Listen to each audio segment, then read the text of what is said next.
അത് മൈക്ക് ഓണാക്കാൻ പറ്റിയില്ല കേട്ടോ, അതുകൊണ്ടാണേ. Good evening madam. Okay okay, കേട്ടായിരുന്നു കേട്ടോ. എല്ലാവർക്കും സുഖമല്ലേ? പഠിക്കുന്നൊക്കെ ഉണ്ടല്ലോ അല്ലേ? നമുക്ക് സമയം കുറവാണ്. കൂടിപ്പോയാ എത്രയാ, ഒരു 52 ദിവസം കൂടെ കാണും. അപ്പോൾ സമയം കുറവാണ്. എല്ലാവരും പഠിക്കുന്നൊക്കെ ഉണ്ടല്ലോ അല്ലേ? പഠിക്കുന്നുണ്ടെന്ന് വിശ്വസിക്കുന്നു. കുഴപ്പമൊന്നും ആരും വിചാരിക്കണ്ട, സമയമുണ്ടെന്നൊന്നും ആരും ഓർക്കണ്ട. പഠിച്ചു തന്നെ പോവാ കേട്ടോ. നമുക്ക് ഇന്നത്തെ ക്ലാസ് നോക്കാം. എല്ലാവർക്കും സ്ക്രീനൊക്കെ കാണാലോ? ഓക്കെ, അങ്ങനെയാണ്. ഓക്കെ ഓക്കെ, അങ്ങനെയാണെങ്കിൽ നമുക്ക് ഇന്നത്തെ ക്ലാസ് നോക്കാം. നമ്മുടെ 5ാം ക്ലാസ്സിലെ 3ാമത്തെ യൂണിറ്റ്, ജലം നിത്യജീവിതത്തിൽ എന്ന് പറയുന്ന യൂണിറ്റാണ് നമ്മൾ നോക്കാൻ പോകുന്നത്. അപ്പൊ ഈ ഒരു ചാപ്റ്ററിൻ്റെ അകത്ത് നമ്മുടെ ജലം, വെള്ളവുമായിട്ട് ബന്ധപ്പെട്ട കുറെ കാര്യങ്ങളുണ്ട്. ജലത്തിന്റെ സവിശേഷതകൾ, പിന്നെ നമ്മുടെ സോൾവെന്റ്, സൊല്യൂട്ട്, സൊല്യൂഷൻ, അതായത് ലീനം, ലായകം, ലായനി, ആ കുറച്ച് കാര്യങ്ങൾ, അതുമായിട്ട് ബന്ധപ്പെട്ട കുറെ കാര്യങ്ങൾ. പിന്നെ വെള്ളത്തിൽ ലയിക്കുന്നവ ഏത്, ലയിക്കാത്തവ ഏത്, അങ്ങനത്തെ കുറെ കാര്യങ്ങളാണ് ഈ ഒരു യൂണിറ്റിന്റെ അകത്ത് പറഞ്ഞു പോകുന്നത്. പിന്നെ നമ്മുടെ വെള്ളത്തിന്റെ ഇത് 3 അവസ്ഥകൾ, ഖരം, ദ്രാവകം, വാതകം. പിന്നെ 4ാമത്തെ ഒരു അവസ്ഥയുണ്ട് പ്ലാസ്മ. പിന്നെ ബാക്കിയുള്ള നമ്മൾ ഹൈസ്കൂളിലേക്ക് വരുമ്പോഴാണ് കുറച്ചുകൂടെ ഈ ജലത്തിന്റെ ബാക്കിയുള്ള അവസ്ഥകളെ പറ്റി പഠിക്കുന്നത്. നമുക്ക് ഈ കേറ്ററ്റിനെ സംബന്ധിച്ച് ഇത്രയും മതി, ഈ 4 അവസ്ഥകളെ പറ്റി പറയുന്നുള്ളൂ. അപ്പൊ ആ കാര്യങ്ങളൊക്കെ നമ്മൾ ഈ ഒരു യൂണിറ്റിന്റെ അകത്ത് പറഞ്ഞു പോകുന്നുണ്ട്. അപ്പൊ നമുക്ക് ഈ യൂണിറ്റിലേക്ക് കിടക്കാം. ജലം നിത്യജീവിതത്തിൽ, ഹെഡിങ് പറയുന്ന പോലെ തന്നെ നമ്മുടെ എല്ലാവരുടെയും ജീവിതത്തിൽ, അതായത് നമുക്ക് മനുഷ്യർക്ക് എന്ന പോലെ തന്നെ ജീവികൾക്കും സസ്യങ്ങൾക്കും എല്ലാം വളരെ ഇമ്പോർട്ടന്റ് ആയിട്ടുള്ള ഒരു കാര്യമാണ് ഇത് നമ്മുടെ ജലം എന്ന് പറയുന്നത്. അപ്പൊ അതിനെ ബേസ് ചെയ്ത് അത് എത്രത്തോളം നമ്മുടെ ലൈഫിൽ ഇമ്പോർട്ടന്റ് ആണ്, പിന്നെ അതിന്റെ സവിശേഷതകൾ എന്തൊക്കെയാണ്, ഈ ഒരു കാര്യങ്ങളാണ് നമ്മൾ ഈ ഒരു യൂണിറ്റിൽ നോക്കുന്നത്. നോക്കിക്കേ, നമ്മുടെ കൊച്ചു ചോദിക്കുന്നുണ്ട്, ഇത്ര വേഗത്തിൽ നീ എങ്ങോട്ടാണ് പോകുന്നതെന്ന്. അപ്പൊ നമ്മുടെ പുഴ പറയാണ്, ഞാൻ ഒഴുകി എത്തിയില്ലെങ്കിൽ ആളുകള് വെള്ളം കിട്ടാതെ നഷ്ടപ്പെടും. ശരിയല്ലേ? അതായത് വെള്ളം ഒഴുകിക്കൊണ്ടാണ് ഇരിക്കുന്നത്. ആ വെള്ളം നമുക്ക് ലഭിച്ചില്ലെങ്കിൽ നമുക്ക് എല്ലാവരുടെയും ലൈഫിലും അത്രയും ഇമ്പോർട്ടന്റ് ആയിട്ടുള്ള കാര്യമാണ്. വെള്ളമില്ലാതെ നമുക്ക് ജീവിക്കാൻ ഒട്ടും പറ്റത്തില്ല. അതിപ്പോ നമുക്ക് ഇപ്പൊ മുമ്പേ പറഞ്ഞ പോലെ തന്നെ മനുഷ്യർക്ക് മാത്രമല്ല, സസ്യങ്ങൾക്ക് അവരുടെ വളർച്ചയ്ക്ക് ആവശ്യമാണ്, ജന്തുക്കൾക്ക് അവർക്കും ആവശ്യമാണ്. അപ്പൊ എല്ലാവർക്കും വളരെ ഇമ്പോർട്ടന്റ് ആയിട്ടുള്ള ഒരു കാര്യമാണ് നമ്മുടെ വെള്ളം എന്ന് പറയുന്നത്. ഇത് നോക്കിക്കേ, കുടിക്കാനും അല്ലെങ്കിൽ ഈ പുഴവെള്ളം നമ്മൾ എന്തിനു വേണ്ടി ഉപയോഗിക്കും? നമ്മൾ കൂടുതലായിട്ടും പുഴവെള്ളം അലക്കാന്, അല്ലെങ്കിൽ കുളിക്കാന്, പിന്നെ നമ്മുടെ വണ്ടികൾ കഴുകാന്, അങ്ങനത്തെ കന്നുകാലികളെ കുളിപ്പിക്കാന്, അങ്ങനത്തെ, പിന്നെ നമ്മുടെ കൃഷി ആവശ്യത്തിന്, അങ്ങനത്തെ കുറെ കാര്യങ്ങൾക്കാണ് നമ്മൾ പുഴവെള്ളം കൂടുതലായിട്ട് ഉപയോഗിക്കുന്നത്. ഇനി കുടിക്കാനും മറ്റ് വീട്ടാവശ്യങ്ങൾക്കും പുഴവെള്ളം നേരിട്ട് ഉപയോഗിക്കാമോ? നമുക്ക് അങ്ങനെ പുഴവെള്ളം നേരിട്ട് നമ്മൾ ഉപയോഗിക്കാറില്ല. നമ്മുടെ കുടിക്കാൻ വേണ്ടി അല്ലെങ്കിൽ വീട്ടാവശ്യങ്ങൾക്കായിട്ട്, നമ്മൾ അടുക്കളയിലൊക്കെ പാകം ചെയ്യുന്നതിന് അങ്ങനെ നേരെ പുഴവെള്ളം നമ്മൾ ഉപയോഗിക്കാറില്ല. പക്ഷെ അതിന് സ്റ്റെപ്പ് ഉണ്ട്. അതായത് അതിനെ ശുദ്ധീകരിച്ച് നമ്മൾ ഫിൽട്രൈസേഷൻ ഒക്കെ ചെയ്യുന്നെന്ന് പറയുന്ന പോലെ അതിനെ ശുദ്ധീകരിച്ചെടുക്കുന്ന കുറെ ഘട്ടങ്ങളുണ്ട്. അതാണ് നമ്മൾ ആദ്യം പറയുന്നത്. നോക്കിക്കേ, പുഴവെള്ളത്തിന്റെ ശുദ്ധീകരണ ഘട്ടങ്ങൾ നിങ്ങൾക്ക് കാണാമല്ലോ അല്ലെ? പുഴവെള്ളത്തിന്റെ ശുദ്ധീകരണ ഘട്ടങ്ങൾ ഇവിടെ 1, 2, 3, 4, 5, 6 എന്നും പറഞ്ഞുകൊണ്ട് സ്റ്റെപ്സ് ആയിട്ട് കൊടുത്തിട്ടുണ്ട്. അതിന്റെ പിക്ചേഴ്സും ഉണ്ട്, അതുപോലെ തന്നെ താഴെ അതിന്റെ സ്റ്റെപ്പുകളും ഉണ്ട്. ഒന്നാമത്തേന്ന് പറഞ്ഞാൽ നമ്മുടെ ഈ പുഴവെള്ളം വരുന്ന കണ്ടോ, നീല കളറിലെ വെള്ളം വരുന്നുണ്ട്. വലിയ മാലിന്യങ്ങൾ അരിച്ചു മാറ്റുന്നു. അതാണ് ഈ ഒരു ഇതുണ്ട്, ഈ പൈപ്പ് പോലത്തെ ഇതിന്റെ അകത്തൂടെ നമ്മുടെ വെള്ളം കടന്നുപോയി അതിൻ്റെ അകത്ത് ഈ പുഴയിലൂടെ അത്യാവശ്യം നല്ല രീതിയിൽ മാലിന്യങ്ങൾ വരുന്നതാണ്. അപ്പൊ ആ മാലിന്യങ്ങൾ, വലിയ തോതിലുള്ള മാലിന്യങ്ങളെല്ലാം ആദ്യം തന്നെ അരിച്ചു മാറ്റുന്നു. രണ്ടാമത്തേത്, മാലിന്യങ്ങൾ അടിയാൻ അനുവദിക്കുന്നു. ഈ ഒരു ടാങ്കിന്റെ അകത്തേക്ക് വരുമ്പോൾ രണ്ടാമത്തെ സ്റ്റെപ്പ് എന്ന് പറയുന്നത് അതിൻ്റെ അകത്ത് ഇനി മിച്ചമുള്ള മാലിന്യങ്ങളൊക്കെ അടിഞ്ഞ് ചേരാൻ വേണ്ടി അനുവദിക്കുന്നു. മൂന്നാമത്തേത്, പലതട്ടുള്ള അരിപ്പകൾ കൊണ്ട് അരിച്ചു മാറ്റുന്നു. നമുക്കറിയാം അരിപ്പകൾ നമ്മൾ ഉപയോഗിക്കുന്നത്, അത് ആ അരിപ്പ അതിന്റെ മുകളിൽ അത് എന്തെങ്കിലും വേസ്റ്റ് ഉണ്ടെങ്കിൽ അല്ലെങ്കിൽ എന്തെങ്കിലും അടിയാനുണ്ടെങ്കിൽ, ഇനിയും അടിയാനുണ്ടെങ്കിൽ അതെല്ലാം ആ അരിപ്പ പോലത്തെ ഭാഗത്ത് അടിഞ്ഞിട്ട് നല്ല വെള്ളം താഴേക്ക് വരും. അതാണ് മൂന്നാമത്തെ സ്റ്റെപ്പ് എന്ന് പറയുന്നത്. ഈ പലതട്ടിലായിട്ടുള്ള അരിപ്പകളുണ്ട്, അത് അരിച്ചു മാറ്റുന്നു. നാലാമത്തേന്ന് വരുന്നതിൽ രോഗാണുക്കളെ നശിപ്പിക്കുന്നു. ഈ ഒരു ടാങ്കിന്റെ അകത്ത് ആ ഒരു പൈപ്പൊക്കെ ആയിട്ടിരിക്കുന്ന അതിൻ്റെ അകത്ത് വരുമ്പോൾ രോഗാണുക്കളെ നശിപ്പിക്കുന്നു. ഇനി 5ാമത്തെ സ്റ്റെപ്പ് എന്ന് പറയുന്നത് നമ്മുടെ ടാങ്കിൽ സംഭരിക്കുന്നു. അതായത് കുറെ പ്രോസസ്സ് ഉണ്ട്. അത്യാവശ്യം 3 ഘട്ടങ്ങളിൽ കൂടെ കടന്നു പോയിട്ടാണ് ഈ പുഴയിലെ വെള്ളത്തിലുള്ള വേസ്റ്റുകളെല്ലാം അരിച്ചെടുത്ത് അല്ലെങ്കിൽ ശുദ്ധീകരിച്ച് വേസ്റ്റുകളെല്ലാം മാറ്റി, പിന്നെ അതിൻ്റെ അകത്തുള്ള രോഗാണുക്കളെ എല്ലാം നശിപ്പിച്ച് അവസാനമാണ് നമ്മുടെ ടാങ്കുകളിലേക്ക് സംഭരിക്കുന്നു. അത് കഴിഞ്ഞിട്ട് ജലം വീടുകളിലേക്ക് എത്തുന്നു. ഇങ്ങനെയാണ് ഒരു പുഴയിലെ വെള്ളം നമ്മുടെ വീട്ടിലെ ആവശ്യങ്ങൾക്കായിട്ട് നമ്മൾ ഉപയോഗിക്കുന്ന ഈ ഒരു രീതിയിലാണ് നമ്മുടെ വീടുകളിലേക്ക് പുഴവെള്ളം കൂടുതലായിട്ടും വരുന്നത്. ഇപ്പം ഇവിടെയൊക്കെ ആണെങ്കിൽ പഞ്ചായത്തിന്റെ പൈപ്പ്, അത് പഞ്ചായത്തിന്റെ ടാങ്കിൽ നിന്ന്, അത് കുളത്തിൽ നിന്ന് അടിക്കുന്ന വെള്ളമാണ് ഇവിടെ കൂടുതലായിട്ട്. പിന്നെ നമ്മുടെ ഈ ടൗണിലേക്ക് ഒക്കെ ചെല്ലുമ്പോൾ ഈ ഒരു രീതിയിലാണ് ആ ഒരു പ്രോസസ്സിങ് നടക്കുന്നത്. അതായത് ആദ്യം എന്താ, വലിയ മാലിന്യങ്ങൾ അരിച്ചു മാറ്റുന്നു, പിന്നെ മാലിന്യങ്ങൾ അടിയാൻ അനുവദിക്കുന്നു, പിന്നെ പലതരത്തിലുള്ള അരിപ്പകൾ കൊണ്ട് അരിച്ചു മാറ്റുന്നു, രോഗാണുക്കളെ നശിപ്പിക്കുന്നു, ടാങ്കിൽ സംഭരിക്കുന്നു, ജലം വീടുകളിലേക്ക് എത്തിക്കുന്നു. ഈ ഒരു പ്രോസസ്സിലൂടെയാണ് നമ്മുടെ പുഴവെള്ളം നമ്മുടെ വീടുകളിലേക്ക് എത്തുന്നത്. നോക്കിക്കേ, പുഴയിലെ വെള്ളം ശുദ്ധീകരിച്ചാണ് വീടുകളിലേക്ക് എത്തിക്കുന്നത്. നിങ്ങളുടെ വീട്ടിലും വെള്ളം എത്തുന്ന ഇങ്ങനെയാണോ? അതായത് നമ്മുടെ ചുറ്റുപാടുമുള്ള അല്ലെങ്കിൽ നമ്മുടെ വീടുകളിലേക്ക് വെള്ളം എത്തുന്ന മറ്റു ജലസ്രോതസ്സുകൾ ഏതൊക്കെയാ? കിണറുണ്ട്, പിന്നെ കുളമുണ്ട്, കുഞ്ഞു കുഞ്ഞു അരുവികൾ കാണും, തടാകങ്ങൾ കാണും, ഇതുപോലെ തന്നെ പുഴകൾ കാണും, പിന്നെ നമ്മുടെ ഈ പൈപ്പ് ലൈൻ കാണും. അങ്ങനെ പലതരത്തിലുള്ള ജലസ്രോതസ്സുകൾ നമ്മുടെ ചുറ്റുപാടുമുണ്ട്. ഈ ഒരു ദിവസം ഏകദേശം എത്ര ലിറ്റർ വെള്ളം വേണ്ടി വരും? അത് നമ്മുടെ ഓരോരുത്തരുടെ സാഹചര്യങ്ങൾ അനുസരിച്ചാണ്, ഓരോ സ്ഥലത്തെയും ഇതനുസരിച്ചിരിക്കും. എന്താ, ആൾക്കാരുടെ കുടുംബത്തിലെ ആൾക്കാരുടെ എണ്ണവും അനുസരിച്ചെല്ലാമാണ് നമ്മൾ വെള്ളം യൂസ് ചെയ്യുന്നത്. അപ്പോൾ ഓരോ സ്ഥലങ്ങളിലും വെള്ളത്തിന് നമ്മൾ ഉപയോഗിക്കുന്ന ലിറ്ററിന്റെ അളവ് വ്യത്യസ്തമായിരിക്കും. അപ്പൊ ഇവിടെ നോക്കിക്കേ, ഒരാൾ ഉപയോഗിച്ച വെള്ളത്തിന്റെ ഏകദേശ അളവ് ഇവിടെ തന്നിട്ടുണ്ട്. ആള് കുടിക്കാൻ എത്രയാ, 2.5-നും 3.5 ലിറ്ററിനും ഇടയിലാണ് കുടിക്കാൻ എടുക്കുന്നത്. ഒരു ദിവസത്തേതാട്ടോ.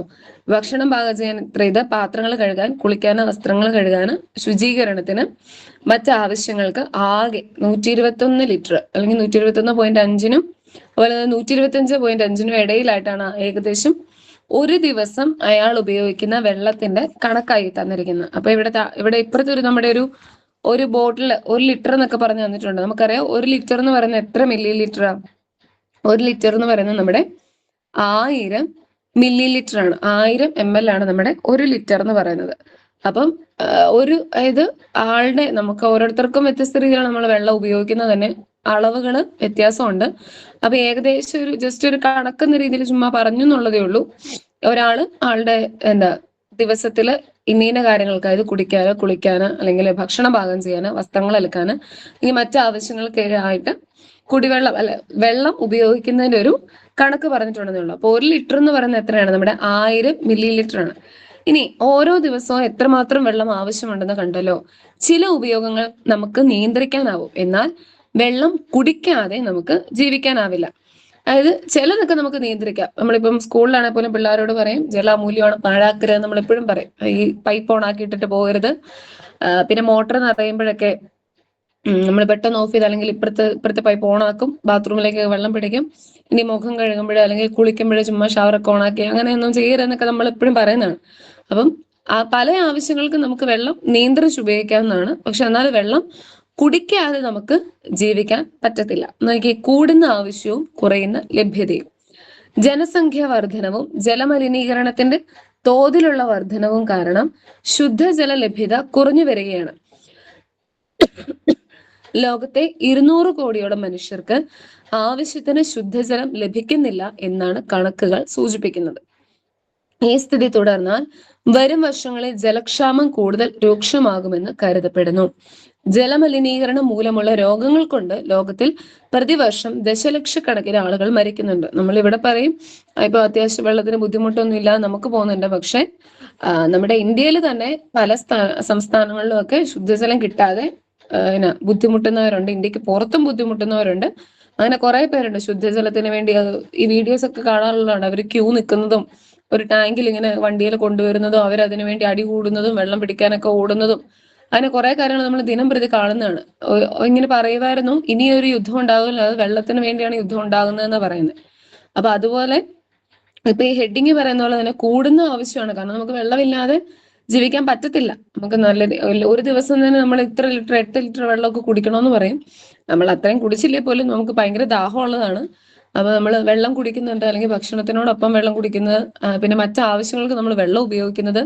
അപ്പൊ അതെല്ലാം കൂടെ നോക്കുമ്പോൾ ഇന്നത്തെ കാലത്ത് ആവശ്യമുള്ള ഒരു സാധനമാണ് ജലം. അതുപോലെ തന്നെ ആ ജലം എല്ലായിടത്തും ഉണ്ട്, പക്ഷെ ശുദ്ധജലത്തിന്റെ ലഭ്യത ഇപ്പം കുറഞ്ഞുകൊണ്ടിരിക്കുന്നു. നോക്കി, നമ്മൾ ഏറ്റവും കൂടുതൽ വെള്ളം ഉപയോഗിക്കുന്നത് എന്താവശ്യത്തിനാണ്? കൂടുതലും നമ്മൾ കുടിക്കാനും അതുപോലെ തന്നെ ഭക്ഷണ ആവശ്യങ്ങൾക്ക്, പിന്നെ നമ്മുടെ പ്രാഥമിക ആവശ്യങ്ങൾക്ക്, കുളിക്കാനോ വസ്ത്രങ്ങൾ കഴുകാനോ, അതിനെല്ലാം നമ്മൾ വെള്ളം ഉപയോഗിക്കുന്നുണ്ട്. ഇനി ഏകദേശം ഒരു ദിവസം എത്ര ലിറ്റർ വെള്ളം ഉപയോഗിക്കുന്നുണ്ട് അത് നമുക്കറിയത്തില്ല. മുമ്പേ പറഞ്ഞ പോലെ തന്നെ ഓരോരുത്തരുടെയും വ്യത്യസ്ത സാഹചര്യങ്ങളാണ്. അതുകൊണ്ട് എത്ര ലിറ്റർ വെള്ളം ഉപയോഗിക്കുന്നുണ്ട് നമുക്ക് ഓരോരുത്തർക്കും പേഴ്സണലി അറിയത്തുള്ളൂ. അല്ലാതെ നമുക്ക് അങ്ങനെ കോമൺ ആയിട്ട് ഇത്ര ലിറ്റർ ഉപയോഗിക്കാൻ പാടുള്ളൂ അങ്ങനെ ഒരു കണക്ക് നമുക്ക് എടുക്കാൻ പറ്റത്തില്ലല്ലോ. നോക്കി, നമ്മുടെ ശരീരത്തിൽ ജലത്തിന്റെ പ്രാധാന്യം എന്താണ്, അല്ലെങ്കിൽ നമ്മുടെ ശരീരത്തിലെ ജലത്തിന്റെ ഏകദേശ അളവ് നോക്കൂ. അതായത് നമ്മുടെ ശരീരത്തിൽ ഏറ്റവും കൂടുതലുള്ളത് ജലമാണെന്ന് പറയുന്നത്. അതായത് 70% നമ്മുടെ ബോഡിയിലെ 70% എന്താണുള്ളത്, ജലമാണ് ഉള്ളത്. ഇനി ഇവിടെ നോക്കിക്കേ, നമ്മുടെ തലച്ചോറിന് 73% വേണം. ജലത്തിന്റെ ആ ഒരു ആവശ്യകത വേണം. നമ്മുടെ തലച്ചോറിന് 73% വേണം. രക്തത്തിലാണെങ്കിൽ 94%, വൃക്കകൾക്കാണെങ്കിൽ 79%, പേശികൾക്കാണ് 75%, ഹൃദയത്തിനാണെങ്കിൽ 75%, ശ്വാസകോശങ്ങൾക്ക് 83%, അസ്ഥികൾക്ക് 31%. ഇതിങ്ങനെ ഓരോ അവയവങ്ങളുടെ കാര്യമായിട്ട് ചോദിച്ചിട്ടില്ല. പക്ഷെ നമ്മുടെ ശരീരത്തില് എത്ര ലിറ്റർ അല്ലെങ്കിൽ എത്ര ലിറ്റർ വെള്ളമാണ് നമ്മുടെ ശരീരത്തിന് ആവശ്യമായിട്ടുള്ളത്, അല്ലെങ്കിൽ നമ്മുടെ ശരീരത്തിൽ എത്ര ലിറ്റർ വെള്ളം ഉണ്ട്, എത്ര ശതമാനം വെള്ളം ഉണ്ട് എന്നുള്ള കാര്യം, ആ ഒരു പെർസെൻറ്റേജ് നമ്മൾ ഓർത്തിരിക്കണം. നോക്കിക്കേ, നമ്മുടെ ശരീരത്തിന്റെ 70% ജലമാണ്. ഒരു ദിവസം ഒരാൾക്ക് കുടിക്കാൻ ആവശ്യമായ ജലത്തിന്റെ അളവ് അയാളുടെ പ്രായം, ഭാരം, പ്രവൃത്തികൾ, കാലാവസ്ഥ എന്നിവയെ ആശ്രയിച്ചിരിക്കും. കുട്ടികൾക്കും മുതിർന്നവർക്കും ഒരേ അളവിലല്ല ജലം ആവശ്യമായി വരുന്നത്. കുട്ടികൾക്ക് 8 മുതൽ 12 കപ്പ് വരെ, അതായത് 2 മുതൽ 3 ലിറ്റർ വരെ ജലം ഒരു ദിവസം ആവശ്യമാണ്. ദാഹിക്കുമ്പോൾ മതിയായ അളവിൽ വെള്ളം കുടിക്കുക എന്നതാണ് ഉചിതം. വേനൽക്കാലത്ത് വിയർപ്പിലൂടെ കൂടുതൽ വെള്ളം നഷ്ടപ്പെടുമ്പോൾ കൂടുതൽ വെള്ളം കുടിക്കേണ്ടി വരും. അപ്പൊ നമ്മുടെ ബോഡിയിൽ, നമ്മുടെ ശരീരത്തില് 70% എന്താണ്, ജലമാണുള്ളത്. പിന്നെ പ്രായം, പിന്നെ ഓരോരുത്തരുടെ പ്രവൃത്തികള്, കാലാവസ്ഥ എന്നിവയെ ആശ്രയിച്ചാണ് ഓരോരുത്തരും വെള്ളം കുടിക്കുന്നതിന്റെ അളവ് പോകുന്നത്. ഇപ്പൊ കുട്ടികൾക്കും വലിയവർക്കും എല്ലാം ഒരേ രീതിയിൽ അങ്ങനെ വെള്ളം കുടിക്കാൻ പറ്റത്തില്ല. അപ്പൊ കുട്ടികളെ സംബന്ധിച്ചിടത്തോളം അവര് 8 മുതൽ 12 കപ്പ് വരെ, അതായത് 2 അല്ലെങ്കിൽ 3 ലിറ്റർ വരെ വെള്ളം ഒരു ദിവസം കുട്ടികൾക്ക് ആവശ്യമാണ്. അപ്പൊ നമുക്കെന്ന് പറയുമ്പോൾ ഇച്ചിരി കൂടുതൽ അല്ലെങ്കിൽ കുറവ് വന്നാലേ ഉള്ളൂ. പക്ഷെ എല്ലാവരും പൊതുവെ പറയുന്നത് എന്താ, ഒരു ദിവസം 8 ലിറ്റർ വെള്ളം കുടിക്കണമെന്നാ പറയുന്നത്. അപ്പം അതിന്റെ 8 ഗ്ലാസ് വെള്ളം കുടിക്കണമെന്നാ പറയുന്നത്. അപ്പൊ അതുകൊണ്ട് തന്നെ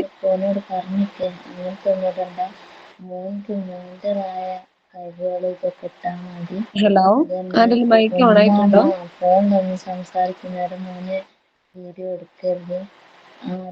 ഓക്കെ, ആരുടെയോ മൈക്ക് ഓൺ ആയിട്ടുണ്ട് കേട്ടോ, ഒന്ന് മ്യൂട്ട് ആക്കണേ. ഓക്കെ, പുറത്ത് കേൾക്കരുത് എന്നൊക്കെ ഞാൻ പറഞ്ഞിട്ട് അറിയാതെ ഓൺ ആകുന്നുണ്ടോ? നിങ്ങക്ക് കേൾക്കാമല്ലോ അല്ലേ? കുഴപ്പമില്ലല്ലോ. അവർക്കൊന്നും ഇഷ്ടപ്പെടില്ല, എനിക്കറിയാം. നമ്മളന്ന് നിലുവിന്റെ ഫോട്ടോ ഒന്ന് കല്യാണത്തിന് എഡിറ്റ് ചെയ്യേണ്ടിട്ട് ചോദിച്ച് കാത്തിട്ടുണ്ട്. Hello Rizana, hello. ഇത് യൂട്യൂബിലുണ്ട് പറയുന്നേക്കെങ്കിലുള്ള അവസ്ഥ വിചാരിച്ചിട്ട് മനസ്സിലായി, ആരുടെ മൈക്ക് ഓൺ ആണ്. റിസാനയുടെ എന്തോന്നു മൈക്ക് ഓൺ ആയിരിക്കുന്നത്, ആൾ അറിഞ്ഞിട്ടില്ലെന്ന് തോന്നുന്നു. ഓക്കെ റിസാന, ഹലോ, കേൾക്കാവോ? ആ മൈക്ക് ഒന്ന് മ്യൂട്ട് ആക്കാവോ? ഓക്കെ, കുഴപ്പമില്ല, മ്യൂട്ട് ആകുമായിരിക്കും കേട്ടോ. ഓക്കെ, നമുക്ക് ബാക്കി നോക്കാം. അപ്പൊ നമ്മുടെ ശരീരത്തിന് ആവശ്യമായിട്ടുള്ള ജലത്തിന്റെ അളവ്, അല്ലെങ്കിൽ നമ്മുടെ ശരീരത്തില് 70% ജലം ഉള്ളത്. പിന്നെ ഞാൻ എടുത്തിട്ട് ഇപ്പൊ നമ്മൾ ആദ്യം തന്നെ പറഞ്ഞായിരുന്നു, പുഴവെള്ളം ശുദ്ധീകരിക്കുന്ന കാര്യങ്ങൾ നമ്മൾ പറഞ്ഞായിരുന്നു. അപ്പൊ നമ്മൾ പറയേണ്ട വേറൊരു കാര്യമുണ്ട്, നോക്കിക്കേ.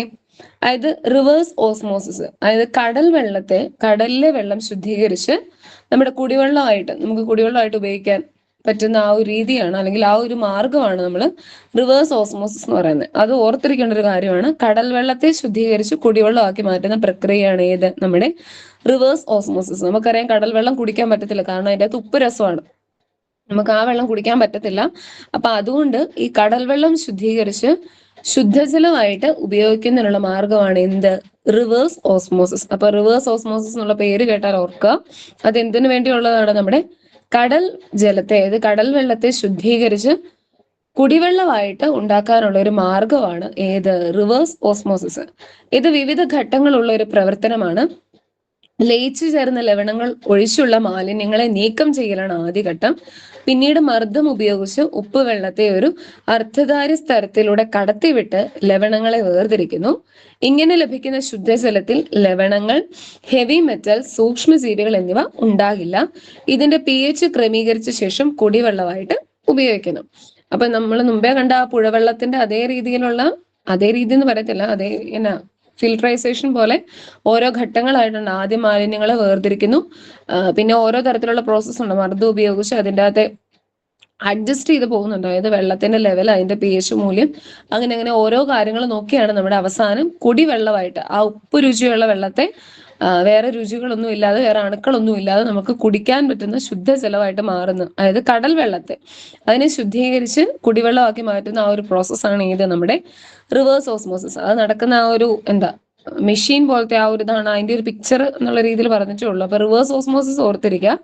നമ്മുടെ കടൽ ജലത്തെ ശുദ്ധീകരിച്ച് കുടിവെള്ളം ഉണ്ടാക്കാനുള്ള ഒരു മാർഗമാണ് ഏത് നമ്മുടെ റിവേഴ്സ് ഓസ്മോസിസ് എന്നുള്ളത്. ഇനി നോക്കിക്കേ, നമ്മുടെ ശരീരത്തിലെ നമ്മുടെ ജലത്തിന്റെ ആ ഒരു പെർസെൻറ്റേജ് കണക്ക് നമ്മൾ പറഞ്ഞുകൊണ്ടിരുന്നത് 70% നമ്മുടെ ജലത്തില് നമ്മുടെ ശരീരത്തില് വെള്ളത്തിന്റെ അളവ് നമ്മുടെ 70% ഉണ്ട്. മനുഷ്യ ശരീരത്തിലെ ഒരു പ്രധാന ഘടകമാണ് ജലം. എല്ലാ ശാരീരിക പ്രവർത്തനങ്ങൾക്കും ജലം ആവശ്യമാണ്. ജലം സസ്യങ്ങളിൽ നമ്മൾ പറയും നമ്മുടെ മനുഷ്യർക്ക് ശരീര പ്രവർത്തനങ്ങൾ, അതായത് ദഹനത്തിന് അല്ലെങ്കിൽ നമ്മുടെ ശരീരത്തിലുള്ള വേസ്റ്റുകൾ പുറത്തേക്ക് പോകണമെങ്കിൽ, പിന്നെ വിയർപ്പായിട്ട് പോകണമെങ്കിൽ എല്ലാം എന്താവശ്യമാണ്? ജലം ആവശ്യമാണ്. അതുപോലെ തന്നെ മനുഷ്യർക്ക് ആവശ്യമുള്ളതുപോലെ തന്നെ സസ്യങ്ങൾക്കും ജന്തുക്കൾക്കുമെല്ലാം ജലം ആവശ്യമാണ്. നോക്കിക്കേ, ജലം സസ്യങ്ങൾക്കും ജലം ആവശ്യമാണല്ലോ. എന്തെല്ലാം ധർമ്മങ്ങളാണ് ജലം സസ്യങ്ങളിൽ നിർവഹിക്കുന്നത്? നമുക്കറിയാം, ഇലകളിലാണ് ഫുഡ് ഉണ്ടാക്കുന്നതെന്ന് പറഞ്ഞു. അപ്പൊ അതിനെന്താ? ജലവും ആവശ്യമായിട്ടുള്ള കാര്യമാണ്. സൂര്യപ്രകാശം പോലെ തന്നെ ജലവും ആവശ്യമായിട്ടുള്ള കാര്യമാണ്. നമ്മൾ ആ ഫോട്ടോസിന്തസിസ്, പ്രകാശ സംശ്ലേഷണത്തിന്റെ കാര്യം പഠിച്ചപ്പോൾ അതിൻ്റെ അകത്ത് പ്രധാനമായിട്ടുള്ള ഘടകങ്ങളായിട്ട് നമ്മൾ പറഞ്ഞതാണ് നമ്മുടെ ജലം, വാട്ടർ അല്ലെ, H2O കാര്യം നമ്മൾ പറഞ്ഞതാണ്. അപ്പം ജലം എന്നത് സസ്യങ്ങൾക്കും ആവശ്യമായിട്ടുള്ള അല്ലെങ്കിൽ പ്രധാനപ്പെട്ട ഒരു കാര്യമാണ്. നോക്കിക്കേ, ആഹാരത്തെ ഇലകളിൽ നിന്നും മറ്റ് സസ്യഭാഗങ്ങളിൽ എത്തിക്കുന്നതിന് എന്താവശ്യമാണ്? ജലം ആവശ്യമാണ്. ഇനി ആഗിരണം ചെയ്ത ലവണങ്ങൾ ഇലകളിൽ എത്തിക്കുന്നതിനും ജലം ആവശ്യമാണ്.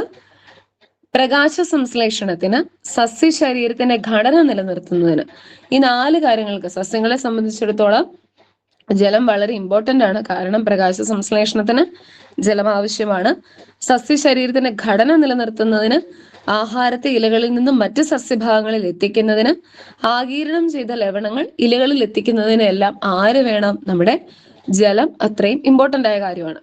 എല്ലാ ജീവികൾക്കും ജീവൽ പ്രവർത്തനങ്ങൾക്ക് ജലം ആവശ്യമാണ്. അത് മനുഷ്യരെന്നോ മൃഗങ്ങളെന്നോ സസ്യങ്ങളെന്നോ വേർതിരിവില്ലാതെ എല്ലാ ജീവികൾക്കും ജീവൽ പ്രവർത്തനങ്ങൾക്ക് എന്താവശ്യമാണ്? നമ്മുടെ ജലം ആവശ്യമാണ്.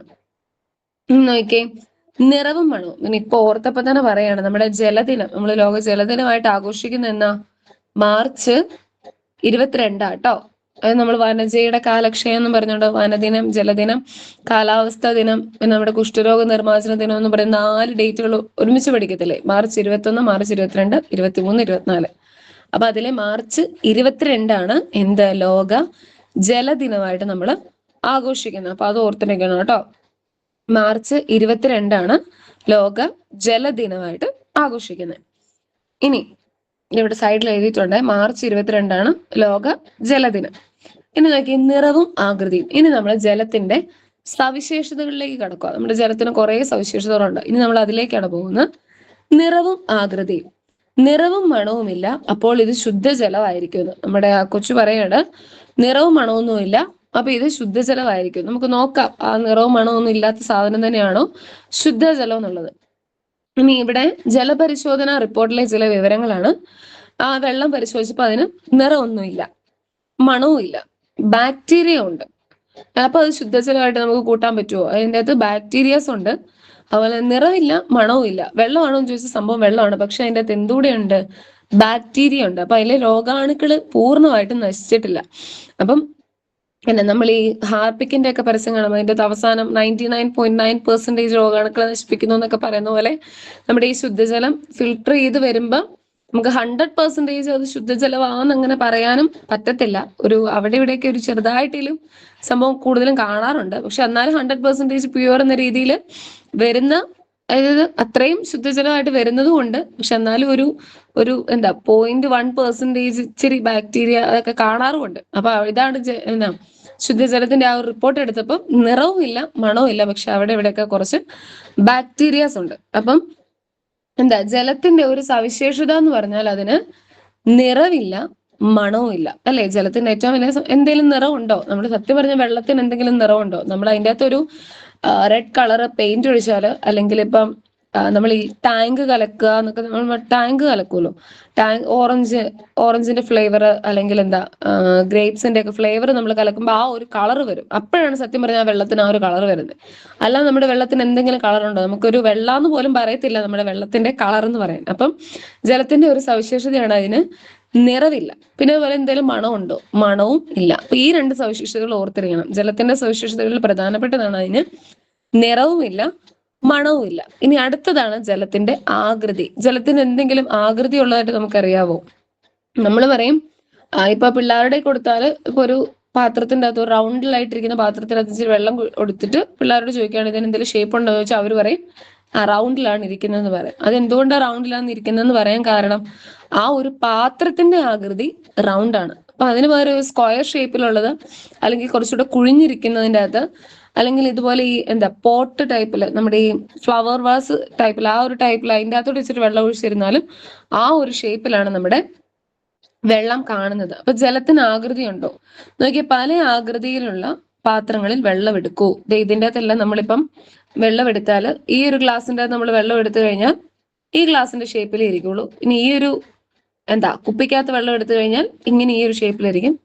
ഈ ഒരു കുടം പോലെ ഇരിക്കുന്ന സാധനത്തിന്റെ അകത്ത് വെള്ളം എടുത്താൽ അതിന്റെ ഈ ഒരു ഷേപ്പില്, ക്രിക്കറ്റ് ബാറ്റ് പോലെ ഇരിക്കുന്ന ഈ ഒരു കുപ്പിക്കകത്ത് എടുത്താൽ ആ ഒരു ഷേപ്പിലിരിക്കും. അപ്പൊ ജലത്തിന്റെ ആകൃതിയും പാത്രത്തിന്റെ ആകൃതിയും തമ്മിൽ ബന്ധമുണ്ടോ? സത്യം പറഞ്ഞാൽ ജലത്തിന് ആകൃതി ഇല്ല, പക്ഷെ അത് ഏത് ഇതിൻ്റെ അകത്താണോ ഉൾക്കൊള്ളുന്നത്, അതായത് ഏത് പാത്രത്തിലാണോ അല്ലെങ്കിൽ ഏത് വസ്തുവിൻ്റെ അകത്താണോ അത് ഉൾക്കൊള്ളുന്നത്, അതിന്റെ ആകൃതിയാണ് എന്ത് ജലത്തിന് ആ ഒരു സമയത്ത്. അപ്പം ഇപ്പൊ ഇരിക്കുന്നത് ഈ ഗ്ലാസിൻ്റെ അകത്താണെങ്കിൽ അത് ഗ്ലാസിന്റെ ആകൃതിയിലാണ് ഇരിക്കുന്നത്, അല്ലെങ്കിൽ നമ്മൾ പ്ലേറ്റിന്റെ അകത്തേക്ക് ഒഴിച്ചു വെക്കുമ്പോൾ അത് ആ ഒരു പ്ലേറ്റിന്റെ ആകൃതിയിലാണ് ഇരിക്കുന്നത്. അപ്പൊ അല്ലാതെ ജലത്തിന് കൃത്യമായിട്ട് ഒരു ആകൃതി എന്ന് പറയാൻ ഇല്ല.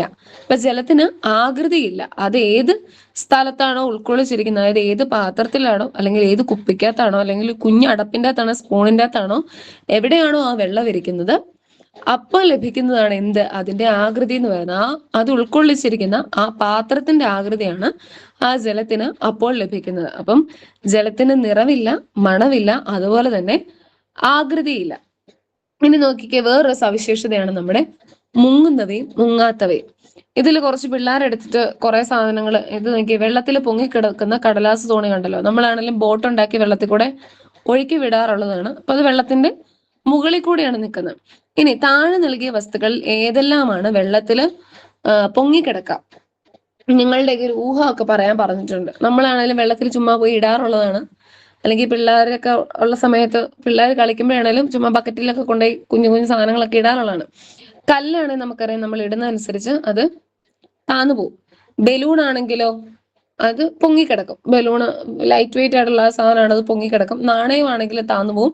തടിക്കഷ്ണമാണെങ്കിൽ അത് പൊങ്ങിക്കിടക്കാറുണ്ട്. തടിക്കഷ്ണം ചില സമയത്ത് അത് താന്നു പോകാറുണ്ട്. കർപ്പൂരം ആണെങ്കിൽ പൊങ്ങിക്കിടക്കും. പ്ലാസ്റ്റിക് ആണെങ്കിലും പൊങ്ങിക്കിടക്കും. നമ്മുടെ ഇരുമ്പാണി ആണെങ്കിൽ താന്നു പോവും. ഇലയാണെങ്കിൽ പൊങ്ങിക്കിടക്കും. മെഴുകാണേലും പൊങ്ങിക്കിടക്കും. ഐസാണേലും പൊങ്ങിക്കിടക്കും. അങ്ങനെ കുറച്ച് സാധനങ്ങൾ നമ്മുടെ എന്താ വെള്ളത്തിൽ പൊങ്ങിക്കിടക്കുന്നവയുണ്ട്, അതുപോലെ തന്നെ വെള്ളത്തിൽ പൊങ്ങിക്കിടക്കാത്തവയുണ്ട്. ഇത് നമ്മൾ ഡെയിലി ലൈഫിൽ നമ്മളിങ്ങനെ കുറച്ച് സാധനങ്ങൾ എടുത്ത് അവിടെ ഇവിടെ എല്ലാം ഇട്ട് നോക്കാറുണ്ടല്ലോ വെള്ളത്തിൽ. ഇത് കല്ലാണെങ്കിലും നമ്മൾ ഇടയ്ക്കെടുത്ത് ചുമ്മാ വെള്ളത്തിൽ എറിയാറുണ്ട്. അപ്പൊ നമുക്കറിയാം കല്ല് താന്നു പോകുന്നതാണ്. അപ്പൊ ഇതിൽ ഏതൊക്കെ താന്നു പോവും അല്ലെങ്കിൽ ഏതൊക്കെ പൊങ്ങിക്കിടക്കും എന്നുള്ളത് ഒന്ന് കണ്ടുപിടിച്ച് വെക്കാം കേട്ടോ. അതായത് ഏതൊക്കെ നമുക്ക് അങ്ങനെ ചോദിച്ചിട്ടില്ല, മുങ്ങുന്നവയും മുങ്ങാത്തവയും എന്നുള്ളത്. നമുക്ക് സ്കൂളിൽ പഠിക്കാറുള്ളതാണ്. ഓപ്ഷൻസ് വന്നിട്ട് ടേബിൾ ആയിട്ട് തിരിക്കുക എന്നുള്ളത്, മുങ്ങുന്നത് ഏതൊക്കെ പൊങ്ങുന്നത് ഏതൊക്കെ എന്നുള്ളത്. അപ്പൊ ഇതിൻ്റെ അകത്ത് മുങ്ങിപ്പോകുന്നവ ഏതൊക്കെ പൊങ്ങുന്നവ ഏതൊക്കെ എന്നുള്ളത് നിങ്ങൾ ഹോംവർക്ക് ആയിട്ട് തന്നെ കണ്ടെത്താം കേട്ടോ. ജസ്റ്റ് ഒരു ഹോംവർക്ക് തന്നേ ഉള്ളൂ, അല്ലെങ്കിൽ നിങ്ങൾ എന്തെങ്കിലും ക്ലാസ് കേട്ടിട്ട് ഇങ്ങനെ ഇരിക്കുമല്ലേ, അപ്പൊ നിങ്ങൾക്ക് ചെറിയൊരു വർക്കായിട്ട് തന്നെയാണ്. അപ്പൊ ഇതിൽ മുങ്ങുന്നവ ഇതിന്റെ വേണം സ്ക്രീൻഷോട്ട് എടുത്തോ കേട്ടോ, അല്ലെങ്കിൽ ഞാൻ ഗ്രൂപ്പിലേക്ക് ഇട്ട് തരാം. ഇതിൽ മുങ്ങിപ്പോകുന്ന ഏതൊക്കെയാണ്, ഇതിൽ പൊങ്ങിക്കിടക്കുന്നത് വെള്ളത്തിൽ പൊങ്ങിക്കിടക്കുന്ന ഏതൊക്കെയാണ് നിങ്ങൾ കണ്ടെത്തണം. അപ്പൊ ജലത്തില് കുറെ വസ്തുക്കള് മുങ്ങിപ്പോകുന്നുണ്ട്, ചില വസ്തുക്കൾ ജലത്തിൽ പൊങ്ങിക്കിടക്കുന്നവയുണ്ട്. അപ്പൊ അതും അതിന്റെ ഒരു ജലത്തിന്റെ സവിശേഷതകളാണ്. എല്ലാ വസ്തുക്കളും ജലത്തിൽ എന്താ താഴ്ന്നു പോകുന്നില്ല. എന്നാൽ എല്ലാ വസ്തുക്കളും പൊങ്ങിക്കിടക്കുന്നുമില്ല. ചിലത് പൊങ്ങിക്കിടക്കുന്നവയുണ്ട്, ചിലത് എന്താ താന്നു പോകുന്നവയുണ്ട്. അപ്പൊ അതും അതിന്റെ സവിശേഷതകളാണ്. നമ്മൾ പറയും എന്നാ ഈ ലൈഫ് ജാക്കറ്റ് ഒക്കെ ഇട്ടാല് നമ്മൾ മനുഷ്യര് പൊങ്ങിക്കിടക്കുമല്ലോ വെള്ളത്തിന്റെ അകത്ത്. അങ്ങനെ പൊങ്ങിക്കിടക്കുന്നുണ്ട്. ഈ വാഴത്തണ്ട് അതൊക്കെ നമ്മൾ നീന്തൽ പഠിക്കാൻ വേണ്ടിയൊക്കെ വെള്ളത്തിൽ കൊണ്ടിടുമ്പോ അതെല്ലാം എന്താ പൊങ്ങിക്കിടക്കുള്ളൂ വെള്ളത്തിന്റെ മണ്ടയിൽ, അല്ലെ? ചിലത് ലൈറ്റ് വെയിറ്റ് ആയിട്ടുള്ളതുണ്ട്. അപ്പൊ അങ്ങനെ ഓരോന്നിനും. പക്ഷെ കല്ലൊക്കെ ഇട്ടാലോ അത് താന്നു പോവുകയും ചെയ്യും. അപ്പം ഓരോ വസ്തുക്കൾക്കും അതിൻ്റെതായ പ്രത്യേകതകളുണ്ട്. അത് ജലത്തില് എല്ലാം താന്നു പോകുന്നില്ല, എന്നാൽ എല്ലാം പൊങ്ങിക്കിടക്കുന്നുമില്ല. അപ്പൊ ആ ഒരു സവിശേഷതയും കൂടെ ഓർത്തിരിക്കുക. ജലത്തിൽ ചില വസ്തുക്കൾ എന്താ താന്നു പോകുന്നുണ്ട്, ചിലതോ പൊങ്ങിക്കിടക്കുകയും ചെയ്യുന്നുണ്ട്. ചില വസ്തുക്കൾ ജലത്തിൽ താഴ്ന്നു പോകും. നമ്മുടെ കല്ല് അല്ലെങ്കിൽ ഇരുമ്പാണി അങ്ങനത്തെ കുഞ്ഞു കുഞ്ഞു സാധനങ്ങൾ അതെല്ലാം താഴ്ന്നു പോകുന്നുണ്ട്. എന്നാൽ ബലൂണ് അല്ലെങ്കിൽ പ്ലാസ്റ്റിക് അങ്ങനത്തെ കാര്യങ്ങളെല്ലാം വെള്ളത്തിൽ പൊങ്ങിക്കിടക്കുന്നവയുണ്ട്. അപ്പൊ അതും അതിന്റെ സവിശേഷതയാണ്. ജലത്തിന് നിറവില്ല, മണമില്ല, പ്രത്യേകിച്ച് അങ്ങനെ ഒരു ആകൃതിയില്ല. അതുപോലെ തന്നെ ജലത്തിൽ ചില വസ്തുക്കൾ മുങ്ങിപ്പോകുന്നുണ്ട്, ചില വസ്തുക്കൾ അതുപോലെ തന്നെ പൊങ്ങിക്കിടക്കുന്നവയുണ്ട്. ഇനി നോക്കിയേ, ഇവിടെ പറഞ്ഞിട്ടുണ്ട് വെള്ളത്തിൽ പൊങ്ങിക്കിടക്കാനുള്ള വസ്തുക്കളുടെ കഴിവ് നമ്മുടെ വിവിധ ആവശ്യങ്ങൾക്കായി പ്രയോജനപ്പെടുത്താറുണ്ടല്ലോ. അത്തരം ചില സന്ദർഭങ്ങൾക്ക് ഉദാഹരണങ്ങൾ എഴുതും. ചങ്ങാടത്തിലെ യാത്ര, നമ്മൾ വെള്ളത്തിൽ ഇങ്ങനെ പൊങ്ങിക്കിടക്കുമല്ലേ. ചങ്ങാടം വെള്ളത്തിന് മേളിലാണ്, അല്ലെ? നമ്മൾ താന്നല്ല പോകുന്നത്, വെള്ളത്തിന് മേളിലാണ്, നമ്മൾ അതിന്റെ മണ്ടേ കൂടെയാണ് പോകുന്നത്. അതുപോലെ തന്നെ ബോട്ട്, മറ്റേ നമ്മുടെ വള്ളം, പിന്നെ എന്താ കപ്പല്, ഇതിലെ കൂടെ എല്ലാം പോകുന്നത് നമ്മൾ വെള്ളത്തിന്റെ മുകളിൽ കൂടെയാണ് പോകുന്നത്. നമ്മൾ പൊങ്ങിക്കിടക്കാണ്, അല്ലാതെ നമ്മൾ അതൊന്നും താന്നു പോകുന്നില്ല. പിന്നെ നമ്മൾ നീന്തൽ പഠിക്കുന്ന ആ വാഴത്തണ്ട്, അതിന്റെ മണ്ടയിൽ നമ്മൾ പിടിച്ചാണ് നീന്തൽ പഠിക്കുന്നത്. അപ്പൊ ഇതെല്ലാം വെള്ളത്തില് പൊങ്ങിക്കിടക്കുന്ന വസ്തുക്കളാണ്. ഇനി നോക്കിയേ, ലയിക്കുന്നവയും ലയിക്കാത്തവയും. ഇതും വളരെ ഇമ്പോർട്ടന്റ് ആയിട്ടുള്ള സവിശേഷതയാണ് നമ്മുടെ വെള്ളത്തിന്റെ.